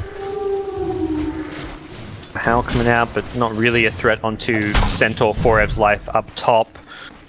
We are seeing the full Exort Quaz build, at least to start with. He's gone back for a point in Wex at level 6. There's a lot of Wex Exort invokers we've seen in this tournament where there's just like this pure Alacrity Chaos Meteor combo, but it seems Miracle wants the Cold Snap Sunstrike duo for the most part, and has now got at least the 1 value Alacrity point. And you can see the constant pulls over here as well, but GH shows they're going to try and go for it. A couple right clicks going in. They also have the movement slow, going to get pulled back in, and GH also getting the stun on mind control. Can they get the body blocks? They need a bash. They managed to find one, the slow, the turnaround, and well, he should be able to walk away from this one as rest of Bear's back. Yep, they'll shrine it up. It looks like Kuro tipping down here, but that shrine will be scouted as Adam is on the low ground, has the observer ward as well, but he'll just happily walk on past. Nice little kill there. Good use of that Stampede. 4Ev knows he's unlikely to... He's not going to get any kills up top with it. The main downside is if he gets ganked, he won't have it to escape. But getting a kill for this safe lane, where you've got this Lone Druid trying to farm, and he's not really a hero that's can really achieve a whole lot on his own. It's a good way to use that first Stampede. Definitely. Alk is just teeping around bounty runes, by the way. He is level 4, maxed out Greevil's Greed. bounty rune, bounty rune, bounty rune all day long. Oh, bottom lane in the meantime, Yapso are going to get ran upon. They kill him before the Sunstrike hits. But I guess that is one thing. If you are just kind of running around the Alchemist, there's no pressure applied anywhere, really. I mean, not that he would anyways, but they can kind of just roam around with 3 heroes. I mean, do you think this is fine for Firo, though? Yeah, he's totally fine. He's farming ridiculously well for an Alp considering this game. He's fasting faster than what we've seen some other Alps do, and he may get a kill here. Oh, Miracle, he's going to get gone upon. They do not have any detection, though, and, well, it felt like maybe there was a moment where they could have lifted, pulled back into the stun, didn't go for it. Now Yapsor just going to get a cold snap and force backing away. Yeah, they're going for the full efficiency play where they tried to like maximize their damage output, save the lift for later on so they could channel up the Alk stun perhaps a bit longer, but unable to get the kill. Still okay, again, that's not, I mean, that would have set Bears up to be like in a big laning stage advantage, but it's not like they're in a tough spot because they missed that kill. Alchemist is still farming very well, doing a really good job just timing his movements. Like his farming patterns have been very impressive. Whenever there's a rune coming up, he grabs that bottom bounty rune and then TPs to the top shrine to grab the other bounty rune, and then as he's there, he farms the camp, and then by the time he's farmed the camp, he walks back mid to farm the lane. So he's being very efficient with his play. And you can see there Kuroki as well, trying to run around and snipe away a couple of these camps from him whenever possible. They're bringing in mind control. The charge was chasing, so actually call that off as Adam not wanting to dive for it. A lot of vision in this jungle. Yeah, they recognize all those heroes there, and it looks like the D-ward from Adam, well, he gets the sentry in the right place, but needs that courier to help him out. There we go, he'll be able to, we'll be able to D-ward it once mind control's out of the way. Ah, mind control. Claps at him, backing out again. It's annoying, you don't have that flying, you've got to bring the courier out if you want to D-ward that now, and mind control is, this is so obnoxious. Gonna defend the ward, promise. Meanwhile, Stampede up in the top, trying to take down Matumbaman, but he got the shapeshift off, and now sort of turning his wolves back over onto them. You're not stampeding him down. 650 movement speed, hello. So, good job staying alive there. Doesn't quite have the money for his Vlads yet, but is level 7. We don't really see the Lycan truly come online until like that 10 to 15 minute stage as far as being able to break towers. It's a slow paced hero early on with the early levels. I feel like Liquid's draft really hits its peak around that level 15 Invoker, getting the double Forge Spirits. That push with double Forge Spirits, Vlad's Necrobook on Matu, that's when Liquid are kind of at their scariest. Bottom tower is under attack. And they want to do that before Out gets too farmed, because he could theoretically have like a Radiance by that point, but you don't want to make sure you start taking all the towers and punishing the Alk pick at around that stage. I think GH right there just did the little of the push away on the Spirit Breaker who was charging in. They call it off, but again, kind of a weird laning stage, and it feels like Liquid are getting what they want out of it as far as those levels, building towards the items.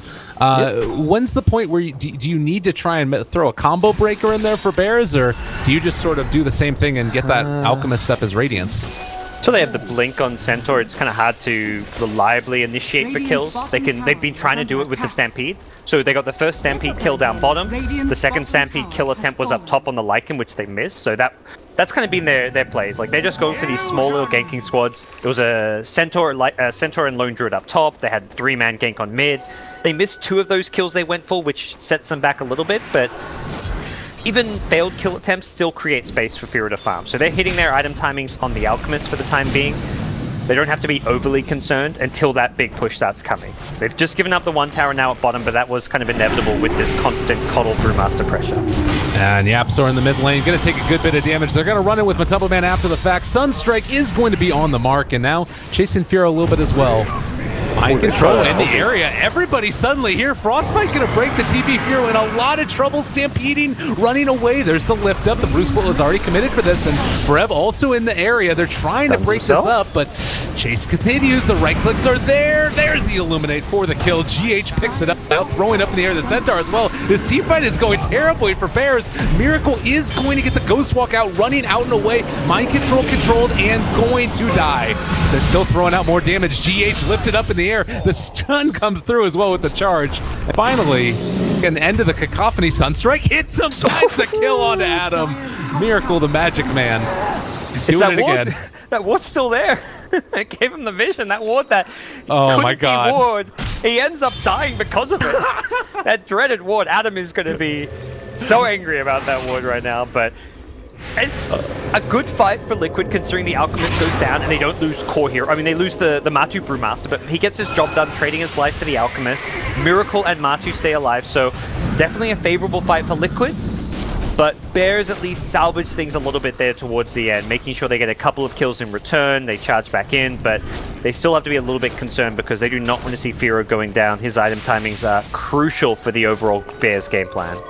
Yeah, definitely. That's something that they're going to have to make sure they stay up on. I've just been so impressed with Liquid's ability to invade this jungle. They've completely taken it away from the Alchemist and every hero from Bears, pretty much. I feel like this is the way that you've just got to play against an Alchemist. So take notes, everybody. He has been able to still get that farm in spite of it, though. And going now over into the Ancients and should be able to keep his farming up. Already about halfway to that Radiance. Yeah, I want to say it was Bears themselves who are in this same position against like an NIP draft where they just had to farm only their secondary jungle. They couldn't even farm their main jungle with the Alchemist, and that's what it feels like now. Although they have regained some control, they've got good vision around their jungle, de-warded most of Liquid's vision, but Liquid can look to play around their smokes. They're going to have a Blink Dagger soon on Brewmaster they can play around. And Mind Control with his ultimate coming back up is once again in this bottom lane looking to apply some serious pressure. Force Bears to come back and react to this. Kuro right under a ward right here, though, and well, they are going to at least scout out as he places one. We'll see where he puts it. Yeah, this feels like a dangerous place to be now for like given the Radiant vision, but it does seem like they're not aware that Radiant has so much ward coverage in this jungle because they knew they would not be hanging around for too much longer. And there's the ward. Oh, this is really big. Forev just picked up his Blink Dagger as well, and if they could find a kill onto Mind Control, he does not have his. He's keeping out. Okay. He gets out. But Kuro should die here, maybe? Matu may be the bigger kill. If you can get Matu, that's big, but where did Brewmaster? He's headed... Oh, he's headed back. He just... Okay. He TP'd and then rejoined with his team, and they're once again grouping up near this bottom lane. This is kind of... timing I talked about. You've got a bit earlier, but at least now you've got the levels on like he's maxed out both Feral Impulse and Summer Wolves. They missed the crash. Oh, Forev, they're going to be able to get away with that. That really hurts. Man, they needed that stun so much. Here come Liquid though. They've got a great initiator in the Brewmaster. And even though Yap's a stolen shapeshift, that may save his life, it's not going to offer too much teamfight present for him. Radiant's middle tower is under attack. Liquid not wanting to take it yet. It looks like they're going to turn and head over towards mid lane, at least for now. And GH going to get charged. They realize what's happening. They're coming in this direction. There's the Force back out and away. And now it looks like they are going to be able to escape. And on the other side, Hero controlled the Kuro ulti. It's going to end up killing him. Canceled. He gets away. The Shrine is there as well. The turnaround. Oh, Kuro. It was so close, but going to be just a little bit too far away, and Firo will live. It does not look like they're going to end up taking down Mind Control, though. Firo stuns himself. TP, not enough mana? Continuing to juke, you should get found unless they... Oh my god, what? Out, yeah. They didn't find him. Kuro gets out. That Sentry ward up there, I guess he thought maybe Kuro warded and then TP'd out, so the Sentry won't find anything. Kuro gets out. What a play from Yapster, though. In Dream League, we had a nickname. We were calling him Yappy Hot 4 because he was just making so many plays. He felt like the hottest 4-position player out there at the time, and that was a sick reaction from him. He gets in there, just manages to lift and cancel the freezing field, saving the Alchemist's life at the last second, turns it around with the freezing field. Very well played by him, but somehow no one dies, I guess. That's a thing. Yeah, right. Okay. That favors Bears, though, like keeping their Alchemist alive. He has his Relic now. He's about to finish the Radiance itself.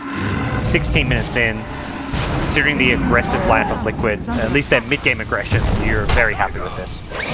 All right, and another initiation could be coming. Forev, a chance to redeem himself after that failed stun in the bottom lane, which, of course, it happens from time to time, but it would be a big one here if they could pick it up. Yeah, it's one of those... Matu, like, slightly stuttered and moved his hero back right as he went in. Caught him by surprise with it. And we'll see the bottom tier 2 tower go down.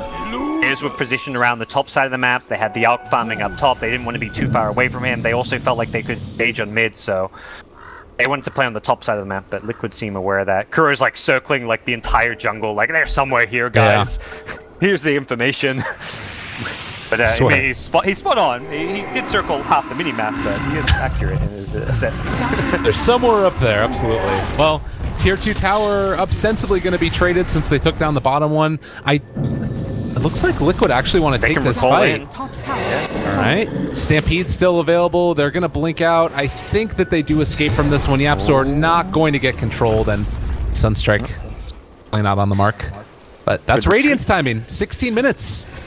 Yeah, so what's the Lycan timing looking like for his Necro book? He's got Necro 1. Okay, so with Lycan, this is where you're at this point where all it takes is one good team fight, and it's Aegis. One good team fight, and it's tier 2 towers down, and then another good team fight, and you're pushing high ground. So this is the stage of the game where Bears have to be very careful about how they approach team fights, which team fights they choose. If anything, they want to be avoiding any possible fights. Like, you've got this Radiance, but use it to farm. Don't try and fight into Liquid's draft, because this Primal Split can win the fights, and then they've got a draft that will quickly turn a one team fight into towers. Oh, they throw out the ulti. Tornado is going to connect those. Sunstrike as well. Why not? See you later, Adam. Now Matumba Man looking to finish this off. A good Savage Roar will keep the rest of Liquid back, but that's Roche though, yeah. So it's not even. It doesn't even have to be a team fight, as Liquid prove. It can be just a single pick-off and spells being used. You use a Stampede, we kill your Spirit Breaker, we go into Roche. Whether or not Korab can do anything about this, we'll have to wait and see. He's got a Blink Crush, and Yapster is in the neighborhood, but Alchemist is just not fight ready. Druid is just looking to be a bit too squishy to really try and fight as well, so no contest for Roche. Now, Miracle picks up the Aegis, picks up a Blink Dagger as well, and with GH out there standing guard, it feels like it's just so hard to move up and contest. Blinding Light is there, Illuminate spam, Mana Leak, everything. And now, is this the timing where we start to see them attempt to really just burn down all of these towers? Is it that point in time in the game? Absolutely. They're going to be the 5-manning Deathball team. Bears are going to be the split-pushing, let's somewhat avoid fights kind of team. They have got smoke, so, I mean, outside of split-pushing, they can try and smoke for pickoffs, but they don't really want full-on 5v5 engagements when the Primal Split is up. Liquid are the ones who would love those kind of a team fight. Mid lane, Forev needs to... He doesn't have a blink. Okay. Ooh. Looks like Kuro was just out of range of mind control. Was also a bit too far away. But yeah, this is where Liquid will try and barrel down lanes, and Firo will try and split push the side lanes using his boots to travel. Oh my god, another combo catches out for Rev, the full meteor, and well, can they get the slow? Not going to be there. Toki would love some form of initiation item, but is sort of that poor Crystal Maiden. But similar to that last Stampede, it's a defensive Stampede to save lives, and it allows an objective to be taken. Last time it's a Roshan, this time it's a tier 2 tower. They will likely have to back off and wait for another shapeshift to happen, but they may even have a pick. Yeah, oh my god! All right, great Miracle, the lift up. Tornado tried is to do just the Firo play and walk forward to dodge it, but it was just not enough time to dodge it, and Hal could theoretically... The threat to the high ground is much more to force Bears back, and when they see the hoof stomp and the acid, they may have to retreat here, but no good damage being done by Liquid. I don't know, they're dealing a good bit of it, definitely, and let's spam out the Illuminate. It does look like Liquid are at least going to back for now, and yeah, I mean, it is sort of more value now, taking down those tier 3 towers and being able to shut down the shrines. Something to think about a little bit. Necrobook wears off though, shapeshift in 25 seconds, so they'll change course and head towards top. Miracle will just casually Sunstrike Fata. These are... Oh, that Illuminate didn't land. If that Illuminate hits, he's down to like 200, 300 HP. This just guarantees you push this top lane. You know this lone Druid something half HP, doesn't really want to fight half HP, but GH taking a too aggressive play in mid lane. There was actually a Radiant Ward scouting him out there. Wow, and this is a huge steal for Yapster as well. The Illuminate, level 4. Oh, this is something that they had, nice. like, that mixed together with Fadebolt basically stops the push of Liquid every time now. Yeah. I love watching GH with how aggressive he plays as a support, but sometimes he does it like, he overdoes it. In a moment when he doesn't need to, you're playing like a more 5-man Deathball lineup. Last game, seemed fine for. He needed to be playing that chaotic initiator type role where he put himself in these dangerous positions. But when you're the team that wants to group up, take towers, he doesn't need to be there. He wasn't really achieving a whole lot. He was theoretically dealing with the split push by spamming at mid lane, which is where he'll go once again, but getting picked off like that doesn't feel like a spot he should have been. Thankfully, he's back there together with the team. Oh, maybe in some trouble now, though. Forev finds the initiation on him. Matumba Man, they still have the Blinding Light to push back the force staff away. GH still fine for the moment. Counterplay comes in though. Miracle is there. Adam trying to run out and away. He is going to drop the Illuminate spam, goes back the other direction now. The ulti has already been used. Fata's been controlled. He's going to go down as well. Liquid taking no prisoners in this one, and well, a Sunstrike back over there doesn't quite catch Yapzor. The doggy is doing Lycan things. He's just going from one objective to the next. You don't need to be all that farmed on a Lycan to get the job done, and we're seeing that. He's getting heavily out-farmed by an Alchemist, but what Lycan does with the farm he's got is a lot more than what the Alchemist does right at this stage of the game. Bears need to continue to buy time. They need to get that Manta plus Octarine core up before Alchemist is even with those items, I feel like he needs the armor item on top, the Shiver's Guard, before he's totally fight ready. And Liquid again, they take the objectives, they fall back. They'll wait for the Shapeshift, wait for the Necro Book cooldown, and this time will be a Necro 3 coming up for their push. And maybe thinking about going on it when it was the Centaur alone, but... Zero at top. Oh no, he's actually Miracle's in the trees here. Will we go in? GH, this is not the play they want to go for. Kuro stunned, yeah. Well, there's going to be a tornado combo. They kill off Adam at the very least, but this is on the stomp. They're not going to be able to take down Miracle. For a guessed wrong, that would have been such a big kill. If they find Miracle there, even though he's got Aegis, that's similar to Game 1 Shadow, where he has Aegis but he dies twice. That was a very unfortunate guess from Forev. If he had gone to the south, he knew Miracle blinked in those trees, he just didn't know which spot. That was the big kill that would have suddenly made this game a lot easier to play for Bears. Right. The Aegis will be expiring soon, but it would have at least been... I mean, you kill Miracle regardless, whether you have to kill him twice or not. Well, they're not expecting him right there. Oh. Just a little bit off the mark. Guys gonna be able to get with the Sunstrike very low. And this is the other thing that's so cool about this lineup. You know, he TPs back home, gets full up, and then Keeper of the Light is able to pull him back in with the recall. So particularly once this Ags comes up and online for Coddle, this game just blows wide open. So I don't even feel like Liquid have yet hit their complete and total peak. They've still got a little bit of room here to grow. And I don't know, Bears, what's the big answer at this stage? Just stall it out. Like, there's not much more to be said. They can't really initiate too easily into the Liquid. Their Liquid squad, their team fight is just too potent. Blinding Light is really hard to fight into for both Alchemist and Lone Druid. Play around your high ground defense. Potentially you smoke up to try and contest that Roshan using the center initiation, but fighting into the team fight of Brewmaster. And now the Miracle Invoker, getting all his levels. He's got level 18 coming soon. His combo's really starting to heat up. I mean, he is just such a dangerous Invoker player to go up against. He is so good at finding those pickoffs in the team fights. We've seen it time and time again where he just snipes his Spirit Breaker all by himself. He almost got the Lone Druid at the end there. He is one freaking scary Invoker. And there's an Assault Crest as Matu's next item. So this is the item that they'll have possibly around Roche number 2, which will allow them to look to break the high ground and make this Alchemist is looking fairly squishy against all this right-click damage coming out from the Invoker and the Lycan, not to mention all the nuke damage. Coddle Illuminate, Invoker Sunstrikes, Chaos Mediate combos, there is damage everywhere. Fata ends up breaking the smoke there, but a key couple of items. We have Mind Control Aghanims done as well as Coddles, and Miracle's actually all alone up top here. Can they go on to coming.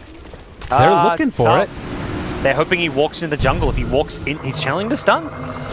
Going the recall, for initiation. They've got him. There's the initiation with the double edge, but Vero ended up stunning himself. Adam still looking. Tornado save last second. There's going to be the Deafening Blast pushback. And meanwhile, mid lane in some trouble. Sunstrike looking not going to hit, but they're hitting the tower in the mid lane. Heals coming out from GH as well. Matumbo Man. Recall number 2. Oh, did they actually break the TP? Did they break that TP? They don't have the Centaur here for this fight. They broke his TP. Miracle is now in there. Firo trying to get back. They're going to stampede it out, and another Illuminate spam should be able to keep Matumbo Man alive if they want to turn it back around. Rooted. Miracle still in trouble. They pushed him back up to the high grounds. Savage Roar helps him. It's stun from Forev. They get the follow-up stun. The damage is coming out so much. Matumbo Man able to back out and away very, very low. Can they get the heals? They end up killing him. Stolen Illuminate. Yapzor. Oh man, that was gorgeous. And in the meantime, they have the ulti that comes out from the Panda, which is going to be able to turn this back around somewhat, but he might end up dying himself. Nice blink out and away. This is going to be a self-stun for Zero. Yeah, he's got no targets, and Miracle has a combo ready to go. Is he going to get the other kill? Pharaoh, the Chemical Rage is on cooldown. Another great blinding light, and Spirit Breaker Adam in all sorts of trouble. Savage Roar saved their life right there, but they still managed to take down that Spirit Breaker. Carnage in the middle lane as every freaking person died, pretty much. But another stun on a Miracle. They can't really finish it up, though. That was the most... That Savage Roar, like, my first thought was like, oh, that's helping Miracle escape the high ground where he was out of position by giving him the bonus movement speed until 4. It's a 4-man stun into 4-man Illuminate. That AoE damage was absurd, but now that Lycan's back, the instant recall in. Ma2 is ready to go. Necro 3, he wants this Rax. The problem is Bears are also back alive as 5. And they do hold. They're holding on to this right now. The Tornado comes out, is not going to connect onto anybody. Necro Book's out as well. Savage Roar, get the hell out of my base. The heal from the Coddle Illuminate helping all those summons stay nice and healthy, as does the Howl, giving them the bonus HP. Oh, they tried to get the follow-up there as well. Firo does kill off the Necro Book finally, and Tumba Man shapeshift. They look like they want to go in. A couple right clicks onto Forev. Don't think they can sustain this push without the Necro Books. Miracle also very low on mana. They've got sustain in terms of the heals, but as far as like mana goes and their spell usage, it does feel like Liquid should probably be backing off now. Roche has respawned. Shrines are also available for the taking, so it does seem like the time to back off and then recall your way back in. Miracle will heal up his mana pool, likely get recalled by the Coddle, and then could theoretically go for this Shrine, but you're also in a vulnerable position. This is where if you're Bears, you want to smoke out, try and find some kills, try and stop this Roche, impending Roche from happening. Kuro himself wants to smoke, almost acknowledging that that's exactly what Bears are going to be doing as well. Bears have smoked up, headed towards that Roche pit, but need to do the same. This is a really scary moment for... Oh, the newly minted Lincolns keeps him alive. Oh Wowza. my gosh.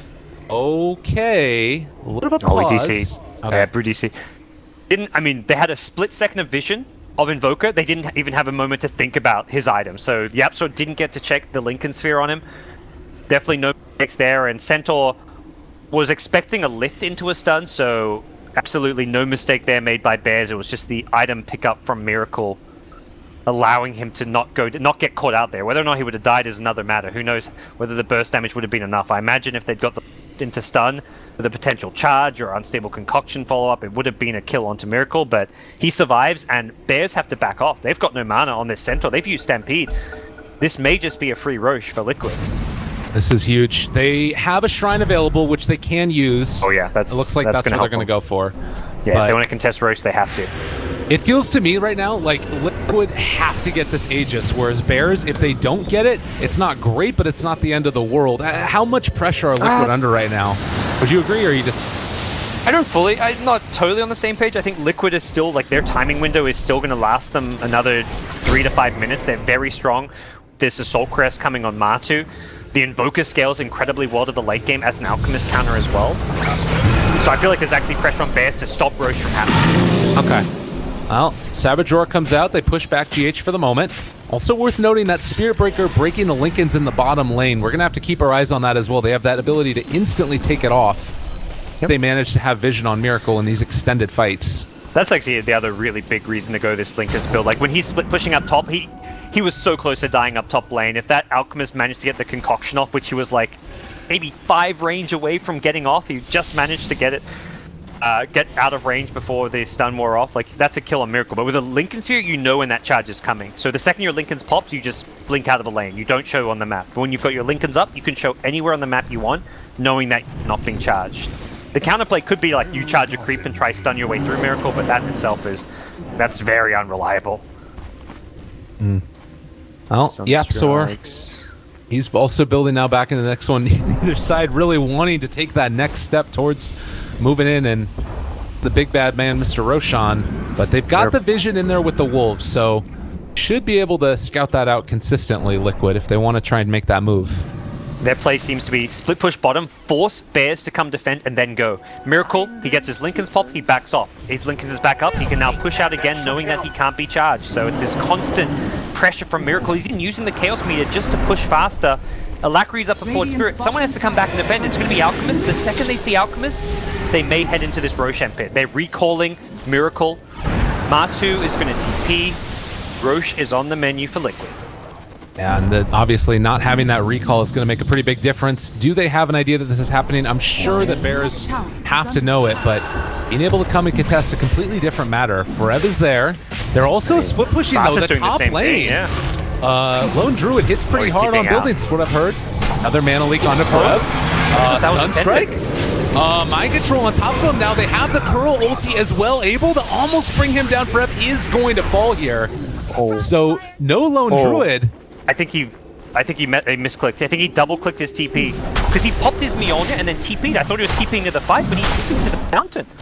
Only explanation is he misclicked and double-clicked his TP in my mind. So, unfortunate mistake for Fata, and Roche secured as well as 2 kills for Liquid.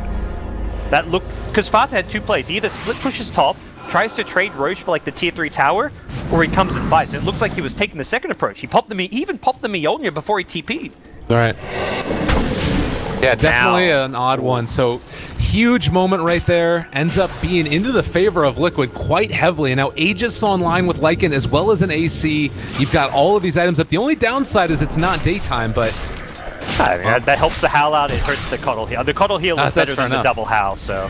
Where is it? I mean, 200 hero bonus health becomes 400. Minions get 200 health extra too, so... You're okay with it being nighttime. Definitely. Savage Roar didn't really end up forcing anybody back here. The Alchemist Illusions are starting to become a bigger and bigger problem. Yes. During core there.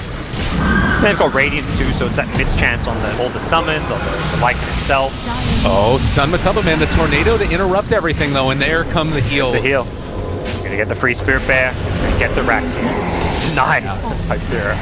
Alright, well, pulling it back in. A couple more right clicks. They're able to get the ulti now. Another stun, but the nice 4-step out and away. A 2-person stun comes in from the Alk, but it should just be able to be a quick exit for Liquid, as I don't think that Bears have the ability to really chase.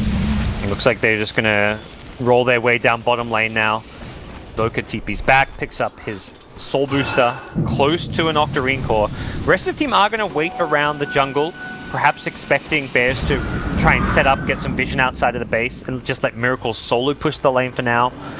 The other 4 teammates can quickly and easily recall him back in should they need to, but it's going to just be GH spamming out the pending waves. And now Bears have to find some way to defend the charge on GH. Are they going to look to engage before Miracle's here? That seems like a bold choice, which they're not going to go for. Yeah. Alk needs buyback. He's short buyback, so may not see him TP until he gets a bit more gold, which he'll quickly find.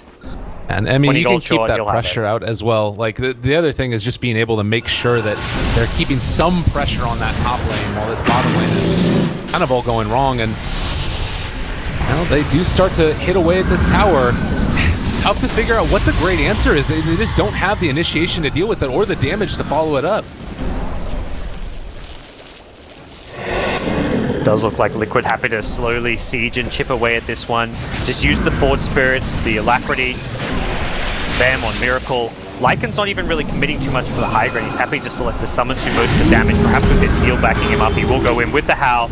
There's the stun, just throwing him down. Nice blinding light pushes out of there. There's the big combination as well. Tornado lift up a hell of a lot of damage. Fata as well as Yapsor going down. Miracle, the Magic Man with a triple kill, looking for a bit more. Can they take down Firo? They're going to throw out the EMP combo, but Tumble Man a little bit low. Firo out of mana, out of time. There is the lift up onto the Centaur immediately. He is not able to get the counter initiation play. Forev wanted it badly, and well, Rubik stole split. This might be the way back into it. Able to stun on Matubba Man. Firo looking for a bit more. Another great lining light. GH trying to chase. They are going to be able to find him and get that kill, but Matubba Man's still out and away. Aegis not expired. They're trying to find that kill, but they couldn't quite get him. They can kill Mati send twice. back. This would be a big one. Caught. Yep, that's one death, and not sure if Miracle can save him. He's going to go for it. Oh, Meatball drops down, but it's not quite enough. There is the lift up, so maybe going to be able to get him out of there. The Deputy Blast goes out as well. Miracle, Ice Wall, not going to be able to get him. Triple kill for Fata, and Miracle just going to be able to get recalled out. Nice attempt from Miracle. If there was ever any doubt who is the Invoker genius out there, perhaps the best Invoker in the world, although there are maybe some people who would contest that. Miracle making a good claim to that title right there with some of his plays in that team fight. Don't get the racks though, but a lot of buybacks were forced out. The Centaur as well as the Rubik, as well as the Lone Druid. He couldn't take advantage of that short respawn time. He's not level 20 yet. Even if he was, he likely would have had to buy back because Liquid were right at the door. Team Bears. So 3 buybacks is what it takes to hold on to the high ground. Alk still has his. Means he can transition to his next item, which is going to be an Ag Scepter. Centaur Ag seems like the best bet here as far as Ags go. Rubik is not bad, but I think his Rubik is just too squishy. As we'll see, Miracle going deep for this one. Expected that he was just going to be able to find it, and well, that is not the play. Yeah, Miracle has been cursed. He's no buyback. What just happened? What? It's the last time I talk up a player. Yeah, Lyrical. That was insane. That was very questionable. I feel like GH has been rubbing off on him a little bit. Put him back down, you know. He thought he'd free kill the Rubik and then he could escape, like blink out and get recalled, I guess, but he gets punished and does have, like, he actually has no buyback right now. Bears don't know that. That is the good thing. Bears don't know the buyback status, but boy, is that a big misplay. Yeah. I mean, breathing room, towers, at least one tower going to be claimed. And particularly a lineup like this that we've talked about, that it's like it's a lineup that's built around like strong timings, and if not only are you going to be able to like not pressure during this point, but also your team, the enemy team, builds up ground. Really, really rough.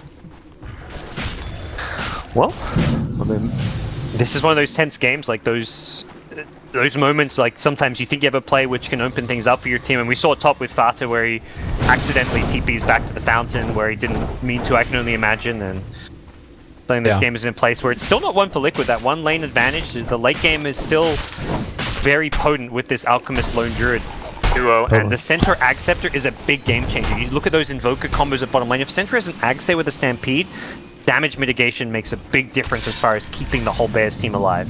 Yeah, and I think it's a testament to the fact, too, like, you look at these huge items that are up and online now, Octarine Core for Keeper of the Light, you're getting so much farm on these heroes. Like, these games have been going long, you can't stay perfect through all of them, so really, really impressive display from all these players, and waiting to see, I mean, how good is this Octarine Core for Coddle?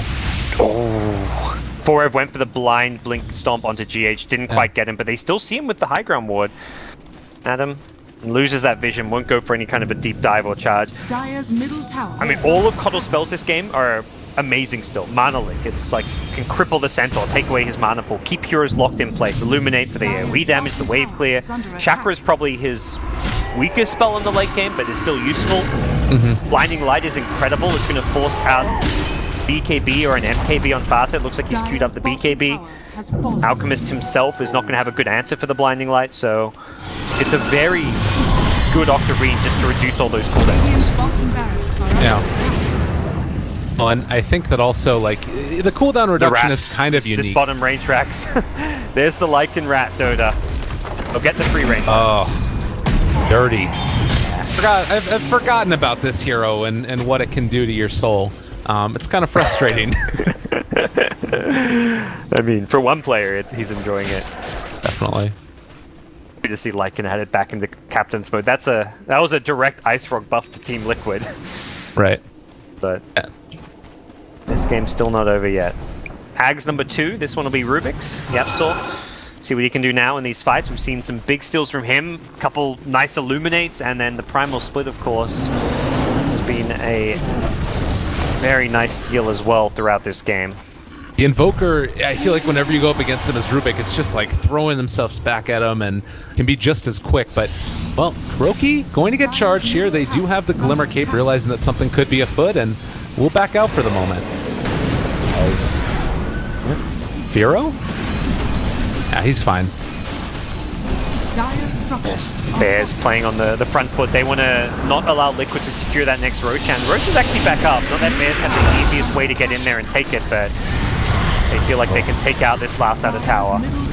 On Miracle jumps forward, Forev hits the stun onto a mind control, counter initiation comes in. They do have the blue split that's already been used. Now looks like the Storm Panda going to be looking for another play, but actually walking uphill ends up getting fogged a little bit, and they are going to be able to pull back Forev. Nice blinding light. Blinding Light, like seeing how he uses it as a positioning tool. throughout this game. The pushing the center in at the bottom lane when they were pushing high ground plays like that. Fully understands what... Nice blinding light. GH God is so good with blinding light. Like seeing how he uses it as a positioning tool throughout this game. The pushing the center in at the bottom lane when they were pushing high ground plays like that. He fully understands what this spell can do. Top lane, Miracle has found the poor Rubik. Yeah, Not gonna help you. Well, wanted to make something happen there, but a little bit unfortunate. Miracle spotted him, and then obviously Shiva's guard to get that vision. And now that does pave the way for Roshan. No buybacks right now on Rubik or the Centaur, so they will be able to take this again. And got to be a little bit concerned now for Bears. Their high ground defense a little bit hurt at this point. Last time they lost the mid racks, but defended bottom lane. They've got a bit more in terms of items now, but as do Liquid. So this Aegis may be perhaps that bottom melee racks. Ideally, they want to go top since there's still the full tier 3 tower and racks there. So if they can get one lane, top lane's going to be the bigger claim for them. Miracle's going to defend top and then likely get recalled it. Potentially could TP back, but ideally you just use the recall cooldown. Now Bears' high ground defense will be tested once again. BKB, not quite enough money for Fata. Similarly, he may be thinking buyback is more important for this high ground defense. You know what would be really interesting here coming up pretty soon is the Spirit Breaker Aghanims. It feels like that's, I mean, the next one, the Bear Aghanims isn't really going to be that effective until you get more items. Yes. But at AoE. Yeah. I also like a very small thing that I've noticed Fata's doing. He's carrying a mango. This is like a really cool little small play. It just means if he gets mana leaked and has to run away, he can pop the mango up when he's on 0 mana to make sure he can still get off something like a Savage Roar or like a Rabbit to give him the extra movement speed. So very small thing, but like for the small price point, if you've got an item slot, it's worth carrying. Oh, definitely. Maybe a little bit unfortunate for the team that he does have that extra item slot at this point, but yeah, you'd rather he's 6-slotted, but work with what you got. Well, jumping forward, mind control, hitting away onto these barracks, or tower rather. Yapsor gets the pullback in. Firo gonna follow it up. Mind control eats the cheese. Oh, he is gonna be able to live through this one, at least for the moment. Has the Bruce split still if he wants to use it. And meanwhile, bottom lane, they're getting split push here. Matumba Man making it work, and they're pulling them back and forth across the map. Such a frustrating game to play right now as Fata forced down their bottom, and now they're going to turn forward. They've been able to stun up Firo for the moment and trying to look for more. Oh, Forev, he couldn't get it off. He is in trouble now, and well, with the Bruce split going, they're gone bottom, they're gone top. Matumba Man is going to end up dropping for this, but that's just the Aegis, and now up here in the top lane, Firo left completely alone. He is going to end up going for the stun in just a second. Miracle able to get out and away, and able to pop the BKB before the stun hits him. Looking for more from Miracle. Fata on top of him. The right click's coming through. They have the death stun as well. Ice Wall going to be able to keep him, but now the charge comes through from the Spirit Breaker. Yapsor looking for more. Stolen Stampede. They lift up onto Kuro to break that ulti, and oh my god, he cold snaps and blinks back away. Adam in some trouble. They're going to take him down. Oh no, and now everything goes out. GG gets called. They can't hold. Liquid. They end up taking it in the end. Jeez, what a...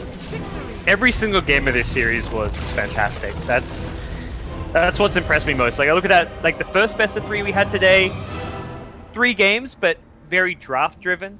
Game 1, I felt like all 3 games were slide-out drafts. Game 2 was a heavily out-draft for Secret with the TA over the Zeus. None of these 3 games felt like it was a big out-draft. Maybe Game 2 with the Meepo last pick was like a Liquid favored draft, but it didn't feel like they won single-handedly because of the draft. These were games that came down to execution, big team plays, and really big individual plays. Like GH God on his Coddle had some really nice blinding light pushbacks. Miracles Invoker showed up big time at every stage of this game. The early to mid game Sunstrike from Tornado combos, he was getting kills all over. The late game teamfight presence, and even Bears themselves did such a good job holding on, buying time for the Alchemist to get farmed. They just got pulled apart in the end by that Liquid split push though. Well, really impressive display from Team Liquid. Bears are going to drop down into the lower bracket to face off against Cloud9, and then, of course, the winner of that game is going to go on to face Liquid again. And I don't know, I feel like Cloud9 have been playing really impressive Dota and getting better with each and every match, but I also feel like Liquid might be a little bit too much. It will be a really interesting match to watch no matter what, and I'm really excited to see what happens after the fact. Gods, any final words here before we sign off?